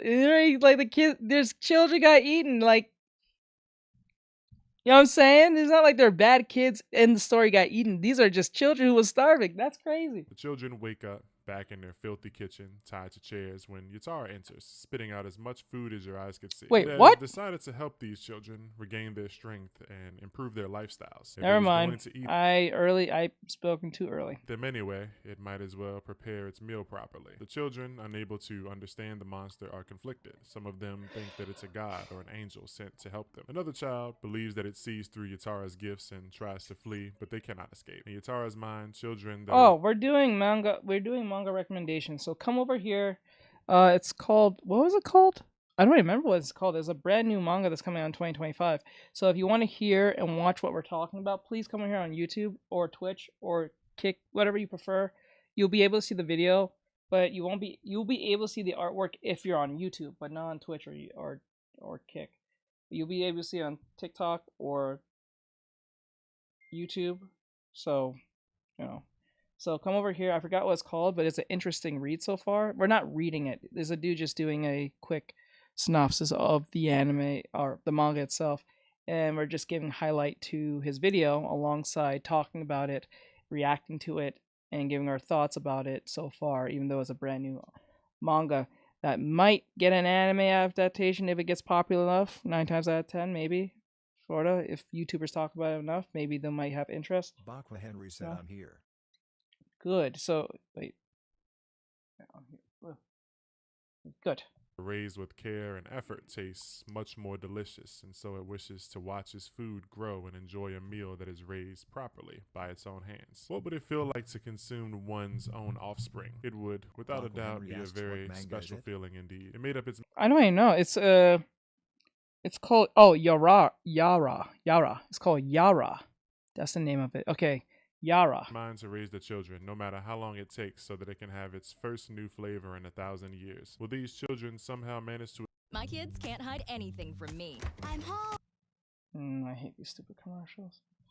To escape or find a way to defeat Yutara? I guess we'll have to wait and see. Currently, this manga has about 3 or 4 chapters, and it's bi-weekly. You can read it on the Manga Plus app. The second manga I wanted to talk about today is called Kaihen Wizards. It's by a returning mangaka, Yellow Tanabe. You might remember the name from their previous work, Kaishi or Birdman. I've never read Kakaishi, but I remember that anime. I watched that back as a kid. It was You might remember the name from their previous work, Kaishi or... I remember watching this on Toonami back as a kid.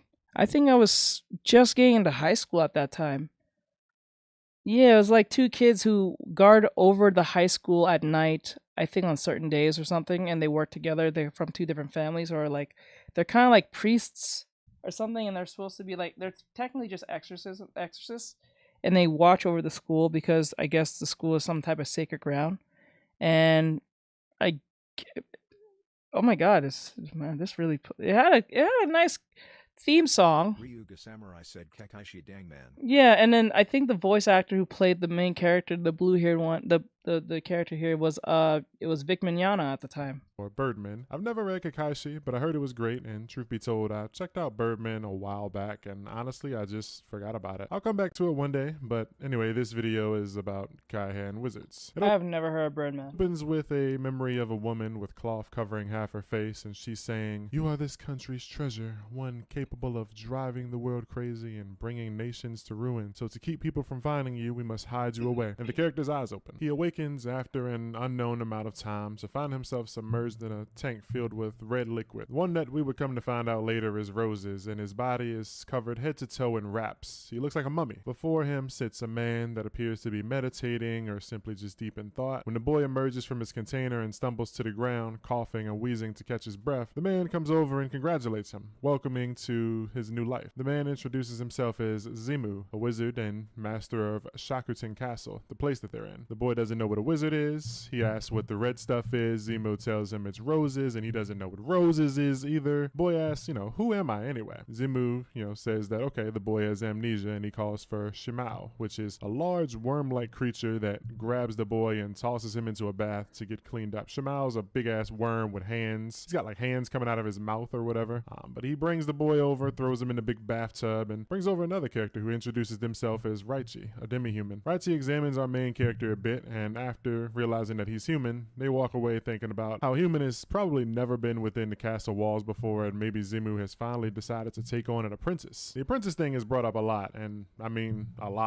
Like they really want Zimu to have an apprentice. Zimu has asked Raichi to look over the boy and help him get acclimated to the castle so he can work here, and Zimu says that he found the boy injured in his garden. The unnamed boy kind of just goes along with everything for the most part since he doesn't remember anything, but he hears voices throughout everything that happens. He gets bits and pieces of information from these fragments and memories, and he remembers that he's a prince. As Raichi is giving him a tour, he notices that the castle is very strange. There's doors of all different sizes everywhere, all over the place. They're even on the ceiling. After asking Raichi about the castle and Zimu, we find that Zimu is basically a god, someone who became an immortal through lots of training and studying, but apparently he overdid it according to Raichi, and is part of a group of wizards called the Seven Colors. In this world, mana is broken down into 7 colors based on their properties and domain. The wizards of the 7 colors rest at the top of the magic world, and Zimu represents the color green. In the middle of this lesson Raichi is given while they're walking, the boy slips away, even folding his clothes up somehow before running away. His visions or memories start becoming more vivid each time, and now he remembers a woman telling him that he must return, and so he's decided to escape this place. The next few pages show the chaos that comes along with trying to escape a massive magical castle when chased by a weird talking worm with arms. Raichi goes to tell Zimu that the kid is missing, and Zimu, confident in his castle, says there's no way the boy can find a way out. But while he says this, he can hear all the racket from him fleeing from Shimao and doesn't like his castle getting banged up. So Zimu finds the boy as he makes his way to the garden, and he thanks Zimu for saving him and apologizes for leaving, but now that he knows he's a prince, he says he'll return with gifts and says that he can't be Zimu's apprentice. Something, like I said, comes up a lot. Zimu and the kid both say no to the apprenticeship, but Raichi mentions it very often and about how the boy will be Zimu's apprentice, so there's a bit of comedy back and forth here about this whole apprenticeship thing, as well as what kind of gifts Zimu wants as thanks. Zimu finally decides to just capture the boy by force. He uses vines to try and grab him, but the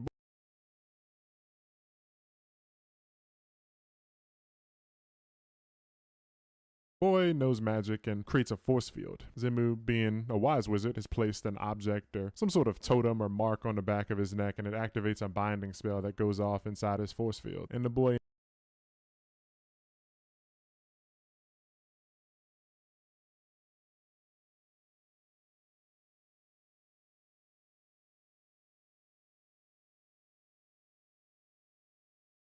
ends up captured. He wakes up again in a bed in a room with sealed windows, and he knows that he can't escape. He saw more visions of his past, but still can't fully make out what happened, just that he has to return home. Zimu sees him and tosses him some of his Sorry about that. Yeah, so I was saying, I'm sorry, I was on mute, my bad.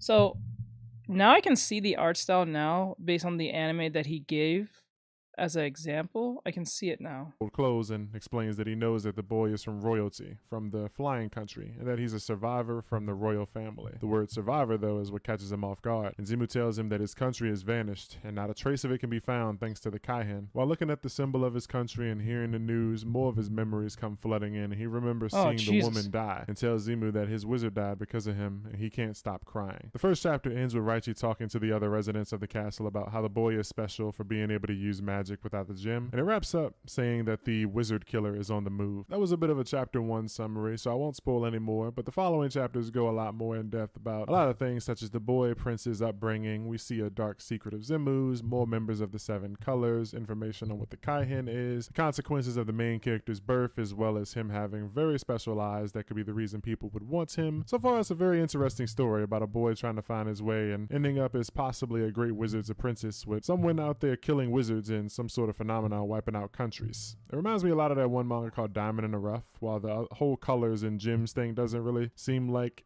gems will play a big part of it, but I'm looking forward to seeing, what comes from this series. Right now there's about 12 or 13 chapters, and I'm trying not to give too much away, but if you already read the series or if you plan to read it, let me know in the comments. The third and final manga that I'll talk about today is probably my favorite of the three. It's called Smother Me. Okay, this one I remember Sufferance talked about this one. Smother Me. And before I really talk about the story, I just wanted to say I love the art style so much. So far, every chapter has had multiple color pages, and the story and its art remind me of a comic called Deadly Class. If you haven't read that, then you should check it out too. It's only like 50 or so chapters, and it's really good. But back to Smother Me. Its first chapter opens with a lesson in killing adults. Their main weapons are their sizes and experience, but physique can be countered with the right tools, and you should kill them before they can put their experience to use. We're immediately introduced to our main character. He goes by the name Snake because he kills his targets by strangling them to death, and he's a 13-year-old assassin. I know you've probably seen a lot of these assassin stories lately, and yeah, it definitely feels like Japan has been putting them out very rapidly lately. It's like their new favorite trend after isekai and mechs and exorcism manga, but this one feels really good to me. It's set in the dark, dirty streets of Detroit. Children are sold off and exploited on a daily basis by evil and corrupt adults. Is it in Detroit? Our main character, Akio, is a victim of this. When we first meet him, he's being handed off by his mom to a man who introduces himself as Mori. Mori asks Akio what his mom told him, and he doesn't know anything. She didn't say anything. He was just happy that she held his hand for once, something he says she never does, and she always calls for him whenever she needs more alcohol. Mori told Akio that his mother sold him, and it's a common story here in Detroit. It happens all the time. Oh, okay. It is in Detroit. Wow. I'm surprised a lot of Westerners are not complaining about this, but okay. And the reason for his mom's sudden care and touch isn't actually out of love or guilt for the awful thing that she's about to do. It's so that the child doesn't run away. She sold Akio to a man he's never met before for liquor money, or at least that's what we're meant to believe. Mori breaks down some hard truths and gives Akio the reality of his situation, telling him that he ended up here because kids like him live to get preyed on. His mom, his job at a meat shop that his mom probably made him get to pay for her drinking habits, and now Mori, who now owns him. The thing they all have in common is that they're adults, and this world is not kind to children. Mori offers Akio a choice though, Detroit-style Russian roulette. He hands the kid a revolver and tells him, pull the trigger. If he wins, he gets to go back to his mom, and if he loses, well, you know what happens when you lose in Russian roulette. Instead though, Akio picks up the gun and aims it at Mori and pulls the trigger, but it was all a test. The gun was never loaded. Mori asks Akio, why did you choose to aim it at me? Akio says he thought that Mori was lying. Grown-ups prey on children, and you're a grown-up too. I want to live. Mori likes what he sees in young Akio and tells him to toss aside his old name and be reborn as Snake, branding his palm with some symbols. I just believe it's his name. From there, Akio lives his life as an assassin under Mori, and the day he walks the streets and sees the cruel world for what it really is. The first assassin that we see is one where Akio sneaks up on a few men selling off children for unknown purposes. Couldn't be anything good, obviously. And while he kills them, the narration goes over more of the lessons that Mori gave him about killing adults. Things like how his body isn't fully developed, so he needs to make sure not to get hit, but also to take advantage of his speed and size to get the job done. We see that he was taught how to use wires as his weapon of choice and slices through guns and body parts with them. Snake sees the people that he's killed when he's asleep, and they always kill him in his nightmare. Some amount of time has gone by and Akio wants to quit, but he isn't allowed to. Mori convinces him that he isn't cut out for this world and that his best option is to just stick with him. After another successful mission, Snake encounters a woman who is nice to him, which is odd, and he doesn't trust her right away, but after speaking with her a bit and learning that she's blind and being told that he can always come back to her diner when he's hungry free of charge, his cold heart, warms up a little bit. She tells him about her situation, which isn't great, but her goal is to collect a lot of money to get her eyes fixed, and she tells Akio that he should find a goal. Something tells me this woman's going to get horrifically destroyed. to work towards. Akio decides not to quit his job as an assassin and wants to help this woman, so he takes on a bigger job. And that's where the chapter ends, pretty much, but a lot more happens. Again, it's a very new manga, and I don't want to spoil things that happen afterwards, but as it goes on, you know, you do learn a lot more about Moray, and Akio is put into a few tough positions and gets shaken up a bit about, you know, what he knows and what he thinks he knows about the world he lives in. Like I said, this series so far has had, you know, 1 to 3 color pages each chapter, and I hope they keep it up. It's been really cool, and I really enjoy reading this one each week, and would love it if you guys would join me by checking this out. If you made it this far, I appreciate it. Please leave a like, comment, subscribe, and if you haven't, then consider giving my manga podcast a try if you're into that. Again, I'll leave a link in the description, but that's going to do it for today. I had been planning on a super large manga recommendation video for about a year, but decided to break that up into multiple, so you guys will be hearing from me again really soon. Thank you for watching. Okay. Yo, let me get a tea, please, bro. Alright. So that was Yatogami. Thank you for that, bro. It was a good... What the hell? It was a good... I'm live right. I can see myself. It was a good video. I think it was a very good video. I enjoyed that. It was informative and to the point. Awesome. Awesome. So that said, like, try, share, follow, comment. I always put their credentials in the description, so if you want to subscribe to Yatogami and all that great stuff, I appreciate if you did. And hopefully he sees this. Good video. Good video. With that said, I'll see you guys in the next one. Alright, let's see what's next. We need another video. That's an hour long. Hell no. Samurai said thanks for the recommendations. Yes, yes, yes, yes. Yes, yes, yes, yes. Okay, it was 5 months ago. 2 months ago. It's funny because it's getting to a point where I'm actually seeing them all. Ooh, this one's looking interesting. Manga. Wait, how do you say your name? Samanity? Insanity? Wait. Insanity. Insanity. Okay, so this is Insanity. They posted this 3 months ago.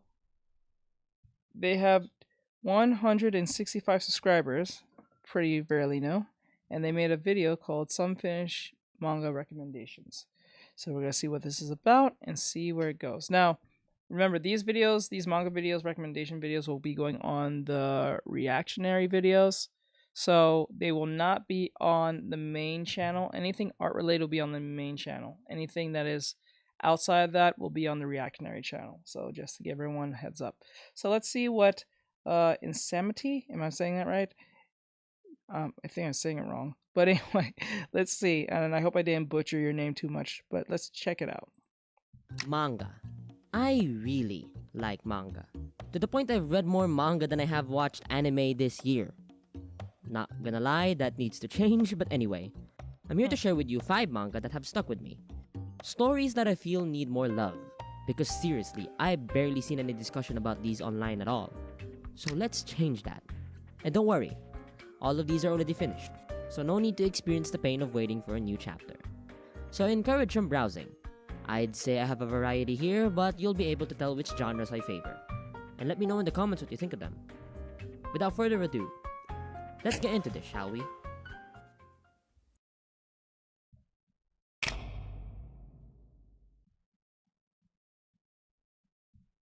Welcome to the Devil World, where devils use magic to form contracts with demons, powerful beasts of this world, turning them into familiars. Enter Patty, a devil girl with little to no magic. Oh, a colored one. You don't see a lot of color manga these days. I guess that's kind of gonna be like a new thing in time. Usually I see that in more like, unless this is a digital manga. I'm not sure. You don't really see that a lot. They're usually in black and white, but let's go. Magic at all, who for some reason ended up making a familiar out of a human. Sorry for My Familiar clocks in at 11 volumes with 77 chapters. It starts off with Patty and her human familiar Norman traveling the devil world in search of her father who disappeared one day because of loan sharks, leaving Patty to shoulder a massive debt. As they follow the trail of mischief her father left, they meet new companions along the way to join them. Lasanil, a traveling gem specialist, and a familiar named Mau, a carbuncle, and another human by the name of Otto, who seems to know about Norman's life before becoming Patty's familiar. As they continue to track color manhwa. Yeah, I don't really see that a lot. Wait, is it in a reverse where it usually is a demon who's the Ryu familiar? Samurai asks, but manga? Let me see. He said, yeah. Usually, usually color manga. I usually see it in color manga, but not in manga. That's what makes this strange. It's not something you usually see. So wait, is it in reverse now that the demons summon? Unless I wasn't paying attention, the demons summon the humans as a familiar, not the other way around. Is that how that works? Track down Patty's father, though, they get sidetracked. A lot. That's because Norman is a researcher, absolutely obsessed with devils and demons, using his insane strength and knowledge to subdue and then study them. Which is one of the main sources of comedy in the manga, but it's also a really great way of world building. You get to find out all sorts of things about demon biology and behavior, his masters and eventually other companions' quirks, and you get to find out about the history of this world through him. So exposition is actually fun because of Norman's infectious enthusiasm to just learn more. But as they unravel the thread of Patty's father's scheme, things get absurd, and chaos ensues. And under all that chaos lies something more. Something sinister. This manga will surprise you. Stories that start off simple then sprout wings, soaring to greater heights is why I love this medium so much. A story about found family and so much more. Honestly, why doesn't this have an anime yet? Perfect for a 2-course show. It has the makings of what could be a good anime. Please make it happen, I beg you.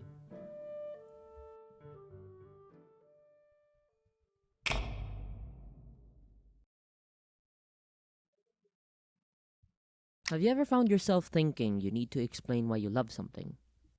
I'm in Love with the Older Girl Next Door follows Sugihara Tasuku, a middle schooler who fell in love with, as the title suggests, the older girl next door, a high schooler by the name of Hoshino Shiya who is an avid fan of Western films. So for Sugihara to get closer to her, naturally he started to get into those movies himself, eventually watching it together with her. But Sugihara's just a kid. A lot of the films they do watch completely fly over his head, but he still tries his best to understand them and give his impressions despite this. And honestly, I love how they portray this little guy in the story. He's a kid, and we see how devils are different from each other in this manga, I'm guessing. I guess so. How naive he is, how cocky he can be, and how little his awareness is of people around him. But he's so earnest. And it's through that earnestness he's able to break through the walls that Shiya constantly puts up. You can't help but be proud of him as he grows and matures, learning more about his own feelings for Shiya, actually being able to express himself better, and come to the realization that perhaps it's fine not being able to put into words why you love something. You simply do. I'm in Love with the Older Girl Next Door is a coming-of-age story. It's about navigating adolescence, how our lives intertwine and influence each other, and about learning to communicate and express your feelings. This manga's short, 4 volumes with just a dozen pages per chapter, so please, don't miss out on this.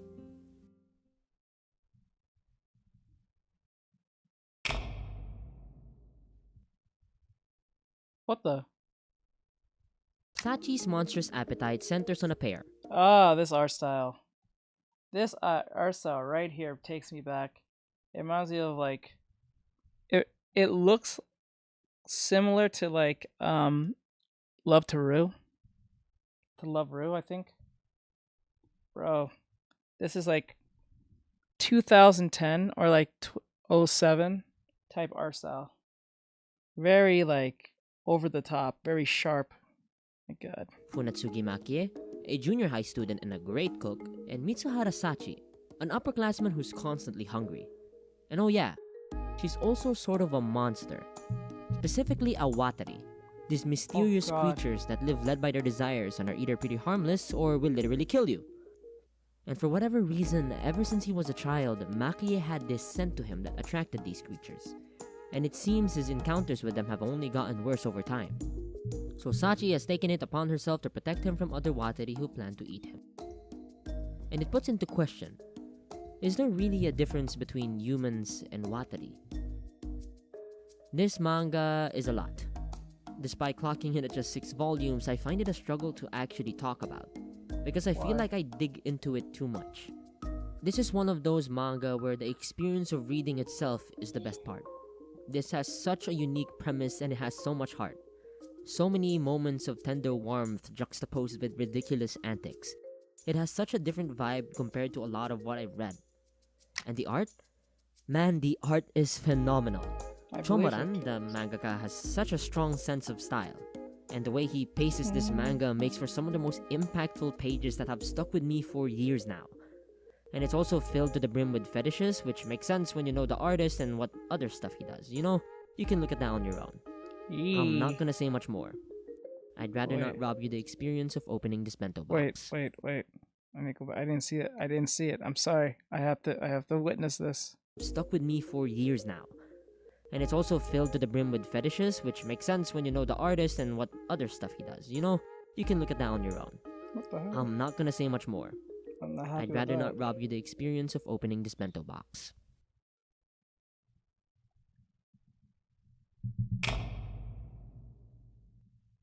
Ryuga Samurai said lol. That just ruined Magic it for me. I is just realized what I dying. was looking at.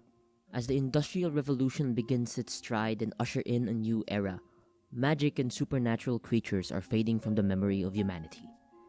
Ziska, a little girl from a long line of sorcerers, is now thrust into a world where her craft is no longer needed. How to Treat Magical Beasts clocks in at around 5 volumes with 30 chapters and follows Ziska, a young sorcerer and apprentice to a veterinarian, as we see her face the reality that magic is slowly being forgotten by the world around her. Magic only works for those who believe in it, and when medical technology is constantly getting better and easily accessible, people's dependence on magic has waned over the years. That is dumb.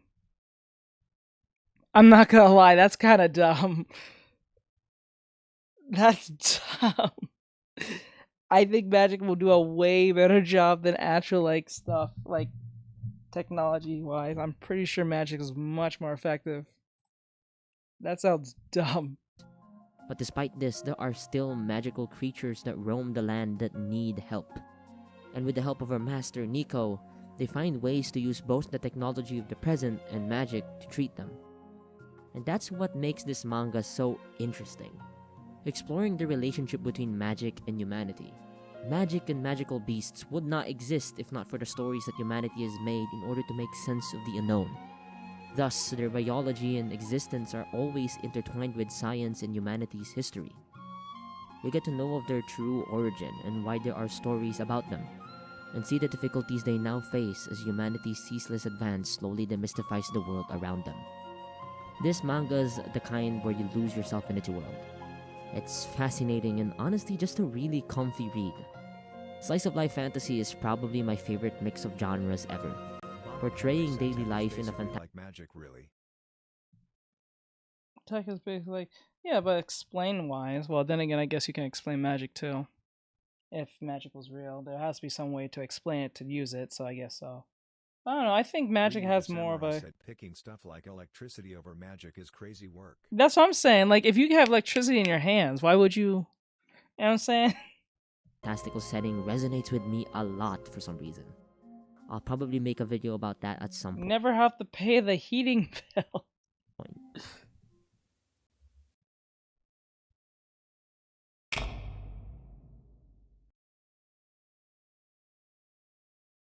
This manga is about a 14-year-old girl who was kidnapped by her stalker. What? Okay, alright, now I know that sounds bad, but let me explain. Just from that I know it raised some eyebrows and I won't blame you. It sounds like the start of some trashy manga that would be called problematic over on Twitter. Yeah. But this is genuinely one of my favorite manga I've ever read. Hell, one of my favorite pieces of media ever. One Room of Happiness follows two nameless protagonists. The girl's real name is always redacted anytime it's mentioned and is eventually given the name Sachi by her kidnapper, who's just called Mr. throughout the majority of the story because he keeps his identity a secret. Sachi has lived her whole life being abused by her parents, being locked up in her room and handcuffed, only being let out when it's time for her to go to school. And those at school see how battered and bruised she is and bully her for it. What? Both sides are... What? What? These are some sick children. Wait, if the kids can see it, why can't the adults see it? Like, she's getting bullied for it, so I'm like, There's no adult that's going to like step in. That's weird. Aware of her situation but refused to acknowledge it because it'll only expose the shitty things both sides have done to her. Is that a normal thing to be making fun of kids who get abused by their parents? Is that a thing? I don't think that's a thing. I don't think that should be. Well, that probably is a thing. Then again, I don't think that should be a thing. Mr. is a guy who, after a loss in his life, has lived without aim or reason, empty and hollow, but doesn't have the courage to die. Until he found Sachi and saw what life she had, feeling hatred for seeing himself in her. So he began to stalk her. As Sachi was about to end her life though, Mr. stopped her, telling her to stay with him instead. Sachi obviously obliged and gave him a proposal. If they can run away from the police, she marries him. And if they get caught, they will die together. Thus begins this war. Wait. Don't know, maybe it's a Japanese thing. I don't know. Yeah, maybe it is. Because that's a weird thing to do.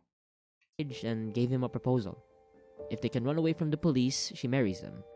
And if they get caught, they will die together. If she runs away from the police, you should marry him. Why don't you just tell the police that you're being abused by your parents at this point?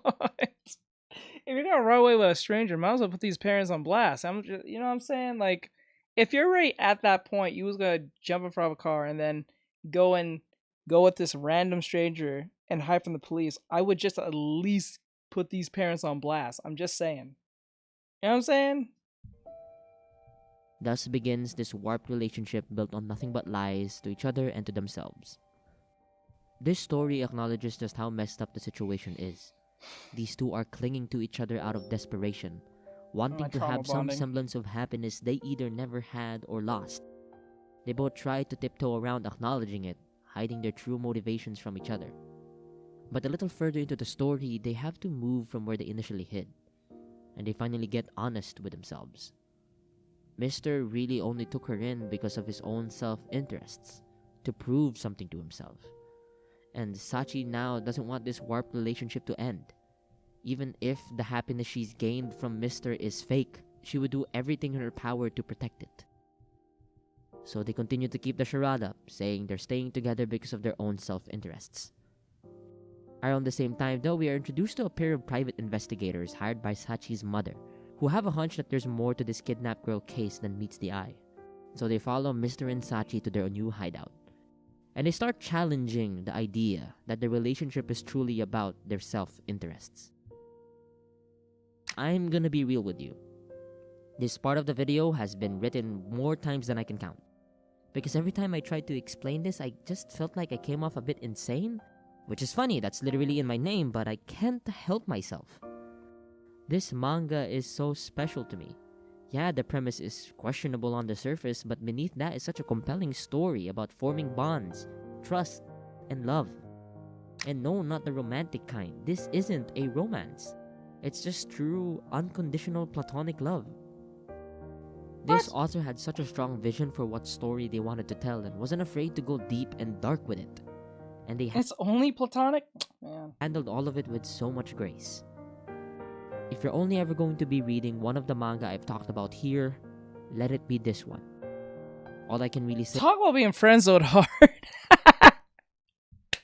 How do you, like, kidnap somebody, build this type of relationship, and just be platonically friends? Most cases, people who end up in these situations end up being lovers. Whether it's Stockholm Syndrome or whatever case may be. Ryuga Samurai said teach lol. Like, I'm just wondering, like, that's weird. That's a weird one. Man, you got friends man, you're doing something wrong. Well, you did something wrong, but then again, you're doing it wrong. Say is trust the process. It's only 11 volumes with 6 to 8 chapters. This here has soul, and it's stories like these that I read manga for. Why do I feel like it's gonna end bad? Thank you for watching. I'd like to give my thanks first to my friends who were there to support me. This video was in the works for around 2 months, and I had a lot of moments throughout where I was fighting with myself. As they say, we are our worst critics, and it's very much the case for me. My brain moves like a mile a minute, and when I think about it now, I think he did say that I don't think he was into her romantically anyway, so I guess that doesn't count. I find it difficult to put my thoughts into words that are cohesive and digestible. so I kept second guessing myself every step of the way. I've probably annoyed a few of them for bugging them so much, but they're the reason why this got out. Y'all know who you are, and I love y'all so much. I'd also like to thank my artist friend Goofy Mage for helping me with this mascot. Go follow them because they're awesome. Link down below. Cool. You're gonna see more of this guy in future videos. Man, this took a while. I'm sorry it took half a year to get a new video out. It's alright, bro. That was a good video. I think you did a great job, to be honest. So with that said, this was Insanity. I think I'm still saying it wrong. I am so sorry, bro, if I'm saying your name wrong. But you did a great job on the video. I think it's pretty good. This was 3 months ago, so it's not super recent, but you are small and 165. So let's hope you get more. Just for the hell of it, I'm going to give you a subscribe. I'm going to subscribe to you. Wait, is it 165? Yeah, 165. Yeah, I'm subscribed to you. You got 166. I hope you get more subscribers and more people watching you. So with that said, like a shot, share, follow, and comment. This is a pretty good video, and I enjoy it every second of it. Yeah, good recommendations, bro. Yes. See, my mods are amazing. Thank you, Bri. All right, we got one more, and then we'll call it a night. That was a good sub. I really like the thumbnail. You really pull up the thumbnail. The thumbnail was really nice. I'm not gonna lie. Okay, we got one last one. Mama, I'll hold that on for another day.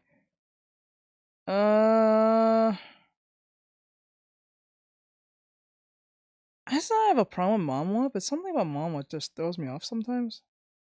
2 months ago. 5 months ago? No, not that one. Didn't Sufferance have something today? It was like 4 days ago or some crap. Hold on, I'm looking. Okay, let me go with Sufferance real quick. He had a video. I know he had one video out just recently. The perfect depiction of shonen romance. Is this about Dan? No. Alright, so... Okay. So I guess I'll do this one. If English isn't your first language like me, and you want your writing to reflect your voice, consider trying Grammarly Pro today to elevate your... Welcome to the... Okay, so we all know who Sufferance is. He's pretty much a staple to my channel when it comes to my reactions. For those who don't know, I am reposting virtually every video I've done on from Artextric to Artextric Reacts. So this video may not be out right away. It'll be out eventually. It's just that I'm holding off the videos so we can have a bunch after the old stuff is out, because I'm reposting my old stuff. So if you see the stuff that you're seeing and you like, I've seen this already, or his setup looks a little meh, that's just as old. Anything that is new is purple. The thumbnail will be purple. That indicates that it's brand new and it's recent, or at least recently made to a degree where it's not dingy, or at least hopefully the sound is not crap. So anyway, so this is Sufferance. This is the greatest manga recommendations ever. I tell you something, most of his videos are pretty much the same. I try to diversify them based on thumbnail, but only based on pictures, but also on the top of how I name them, but it is what it is. So let's jump into it. Let's do it. The greatest manga recommendations I read last year, and hopefully we'll have an amazing 2025. Here's what you should expect. About 15 different manga, my opinion on them, as well as a tiny synopsis of what they're about, and why you should read or catch up on them. Sound good? Then let us begin. Centuria. I love this manga. If you haven't read it, or if you're not caught up, please do. I hope this story survives. I hope 2025 is kind to it, because it deserves it. I absolutely adore what this story is doing. It's very interesting, it's super fun, it's super gorgeous, it's thrilling to read every single... Oh, so these are recommendations throughout like all of last year, I guess? Fine, I'll let this one slide, but I do not like going through those because they're already like manga we already talked about, seen, or reacted to, so it just seems kind of redundant to a degree. I understand that he's doing like I only guess he guesses his top ones, but from 2024, but you know, it is what it is. So let's see. Week. It is about outer gods influencing human beings and what a world would look like if those human beings had those outer god powers. How dark and disgusting a Viking era would be. It is a beautiful Aw, and fun so experience, very much worth all of your time. Please read it. Gachi Akuta. This is a story.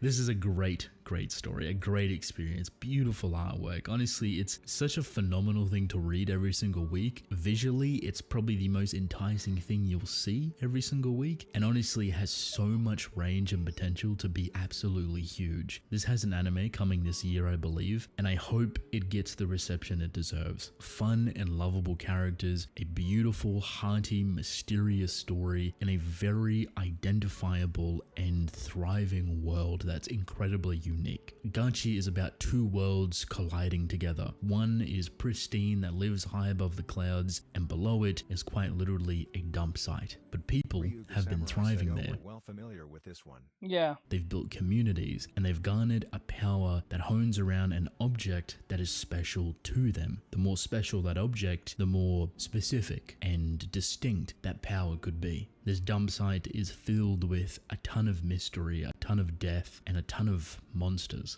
These weird beings that are a product of the toxic wasteland that the pristine city up in the cloud has evidently created. Do yourself a favor, read this story, you won't regret it.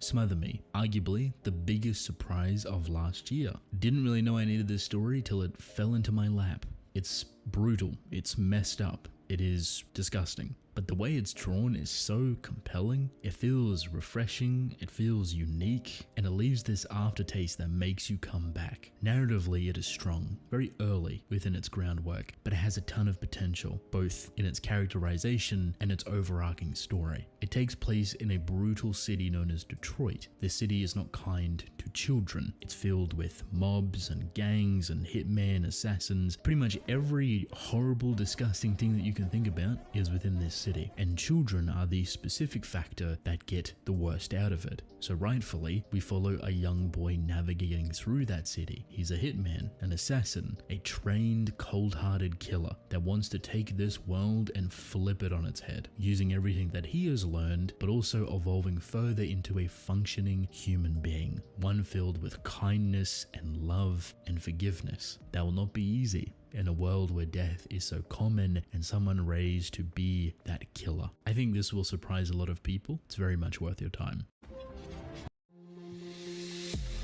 Hang on tight, it's go time. Galaxius and Hero Organization. The reason I put these two together is that they're both really new but refreshing. Galaxius was surprising. It reminds me of old school manga like early Fairy Tail, early One Piece, even a little bit of Hunter x Hunter, all blended together to create a very compelling experience. It's like the old coming out into the new. I like it. I think it's fun, energetic, has a lot of character, a lot of charm. Simple story so far, it is an adventure. The art style is amazing though, I'm not gonna lie. It does give me One Piece vibes to a certain degree. Not completely, but a more sharper version of what One Piece looks like. And probably Fairy Tail.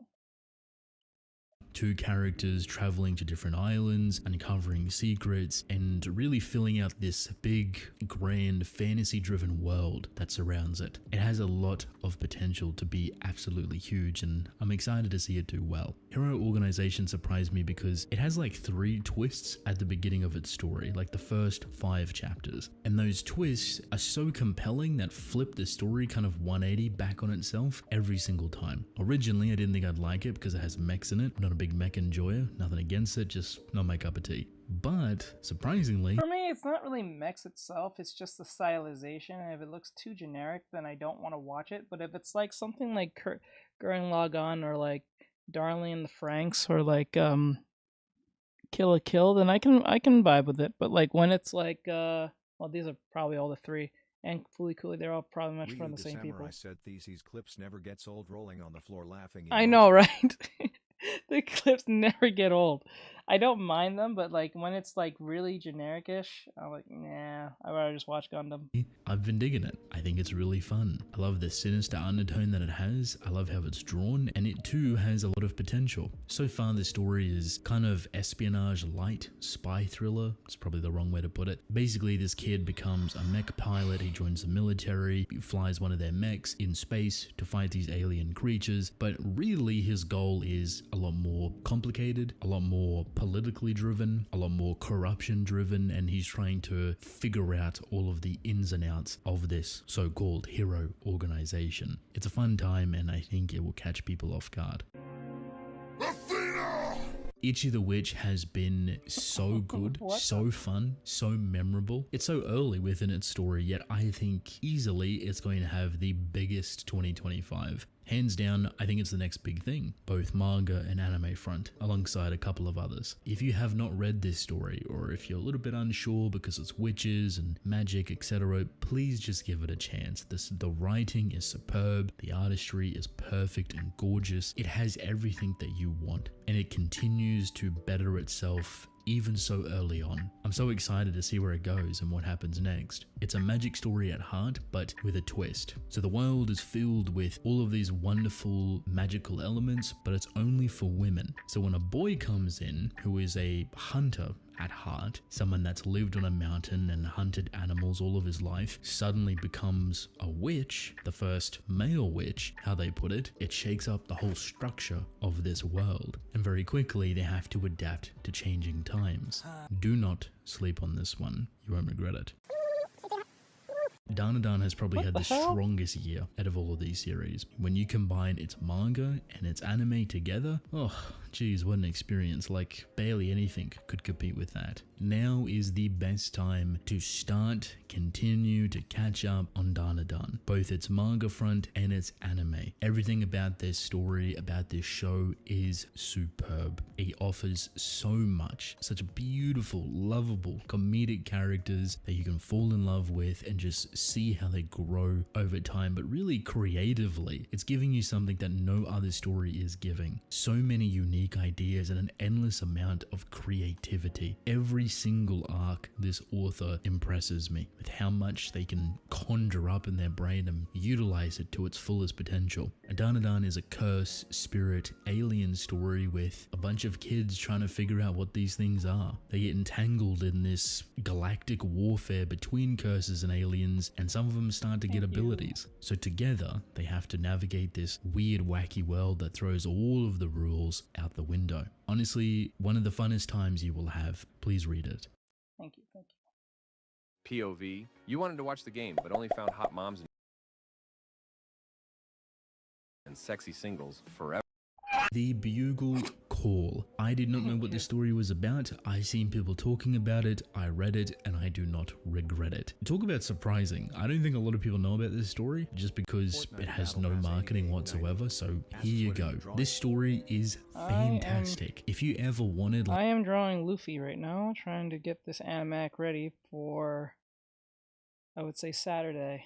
Like medieval warfare, but with a sprinkle of superpowers, this is it. Your mind's probably racing. What does that even mean? A sprinkle of powers in medieval warfare is exactly what you think. 1,000, 5,000, 50,000 armed troops on a battlefield, yet they might go up against just 2 people that have superpowers and can annihilate them all. That's the Bugle Call. And when I found out the main character's ability, his power, is to control said armies using a bugle, think of like a really simple trumpet, what a creative choice for a power. Not speed, not strength, not even intellect, just the ability to control, command, and conquer full armies perfectly to a T. Power will only get you so far. The conductor will win wars, will conquer nations. Do yourself a favor, read this story, you will love it. Nightlight Hounds. Yeah, what was with that? I saw that. Speed was just sitting with Kai and some woman, and he got up and he does this whole backflip. Do this whole backflip into the... The T. I don't know what's up with that. Favorite? I love vampires, I love werewolves, I love gangs and mobs, and mixing all of those things together is like a perfect combination. Why has this never been done before? Vampires basically move like a gang anyway, so why not have them in a gang mob-like aesthetic? Makes sense. This is the same. I still don't get it to this day. Same author that does Levius. So if you're a fan of that, narratively, artistically, you'll love Nightlight Hounds. So far, it is very exciting, very thrilling, very fun. Speed being speed. That was the most speed thing I ever saw. Other than the barking thing, that was weird. He threw his whole body into that. Man will do anything, I swear. Has a lot of potential, very beautifully driven, and I'm really excited to see where it goes. How I explained it is basically what it is narratively. Big turf war. It has vampires, werewolves, and humans all in this big gang turf war fighting each other for power. And we follow a human that's trying to navigate and be this little rat within a vampire organization. It is compelling and 100% worth the read. Chainsaw Man. Obviously this is here. I absolutely love it. The read. Chainsaw Man. Obviously this is here. I absolutely love it. Wouldn't want it any other way. It has had a phenomenal year, and 2025 is shaping up to be even bigger. I don't know where he plans to take this story or how long it's going to continue for, but I'm excited. Not to mention, we get the Reze movie this year, and the trailer for that looks gorgeous. So please, fill yourself with that Chainsaw Man goodness. Ruri Dragon. Some of you may remember this, some of you may not. This is a really fun story. Arguably, when it comes to dialogue, when it comes to information, when it comes to speech, this has some of the strongest dialogue utilage. Didn't this manga got canceled or something? I've seen in a very long time. So natural, so funny, so creative and quirky, quippy. It's like Danadon but times 10. There's something so unnaturally natural about the dialogue that makes me fall in love with reading it, and every single chapter is just beautiful. It can do and be about anything, but you'll always have so much fun with it. The story is simple, straight to the point. It is about a young girl that is coming of age, going through a dragonification process. She is a hybrid, half human, half dragons. So a lot of that coming of age is focused around dragon traits. She grows horns, she starts breathing fire, she starts controlling the weather and conducting electricity. So she has to navigate that. Mixing that idea with the beautiful characterized dialogue that it has, it's always a perfect time. You can never go wrong with Ruri Dragon, and I fully 100% recommend it to every single one of you. Now I saved the biggest hitters till last. Cream of the crop, the best of the best in my opinion, that had the strongest year. First and foremost, Kagurabachi. I mean, you should have seen it coming. Kagurabachi has had a phenomenal year. Hokuzono, the author, has been on a roll. Just seeing where Chihiro was at the beginning of the year to where he is now, night and day. Beautiful, strong arcs, incredible writing, the artistry, the aura, the atmosphere, just everything about Kagurabachi screams peak weekly Shonen Jump experience. Why is everyone this looking so is the next big story, the next big weekly Shonen Jump title. It is going to get huge this year. If you don't know anything about Kagurabachi, you've never read it, please do yourself a favor and check it out. Last but very not least, the most exciting story for me that topped out the whole year right at the end there, Chojin X. I love this story. I love what it continues to do. I love how it has evolved. If you do not know what Chojin X is about, I'm not even going to tell you. I'm not even going to give you a brief snippet. All I'm going to say is that it's done by the same author that done Tokyo Ghoul and Tokyo Ghoul Re, Sue Yoshida. That's all you need to know to go and read this story. Chojin X, for me, is the create, the freedom to write, the freedom to draw. This is one of the only stories in manga history, a very select few, to have the ability to publish chapters whenever. I'm not questioning that his judgment is bad or anything. It just feels like when someone kind of hypes up something a little too hard, you kind of wonder.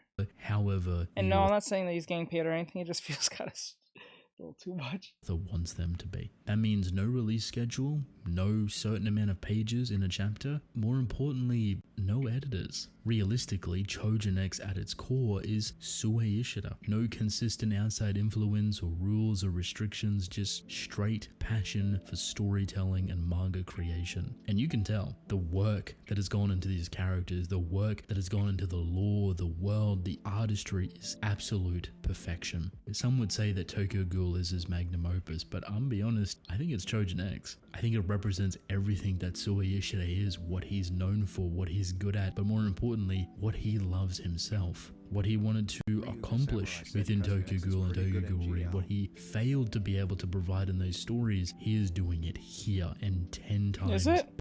I want to look at anime. It might. Better. If you haven't read Chojin X, I'll be honest, I'm a little bit disappointed in you, but that's okay because you can go and read it right now. Do yourself that favor. The New Year gift is reading Chojin X. At the end of the day, everything that I've talked about, everything on this list, is a great way to start off 2025. Go read them, go check them out, go catch up. You'll have a fun time. And I am very excited to see what new stories come out this year, what new manga is going to take the world by storm. Okay, so with that said, that's from Sufferance and all that great stuff. Hope you guys enjoyed this. I'll finish off Luffy over here in a bit. My downtime. I gotta do some studying. So with that said, have a great night, everyone. Thank you guys for coming in. I do appreciate every last one of you guys. Wow, this actually came out pretty cool. Look at that. And this is not even the.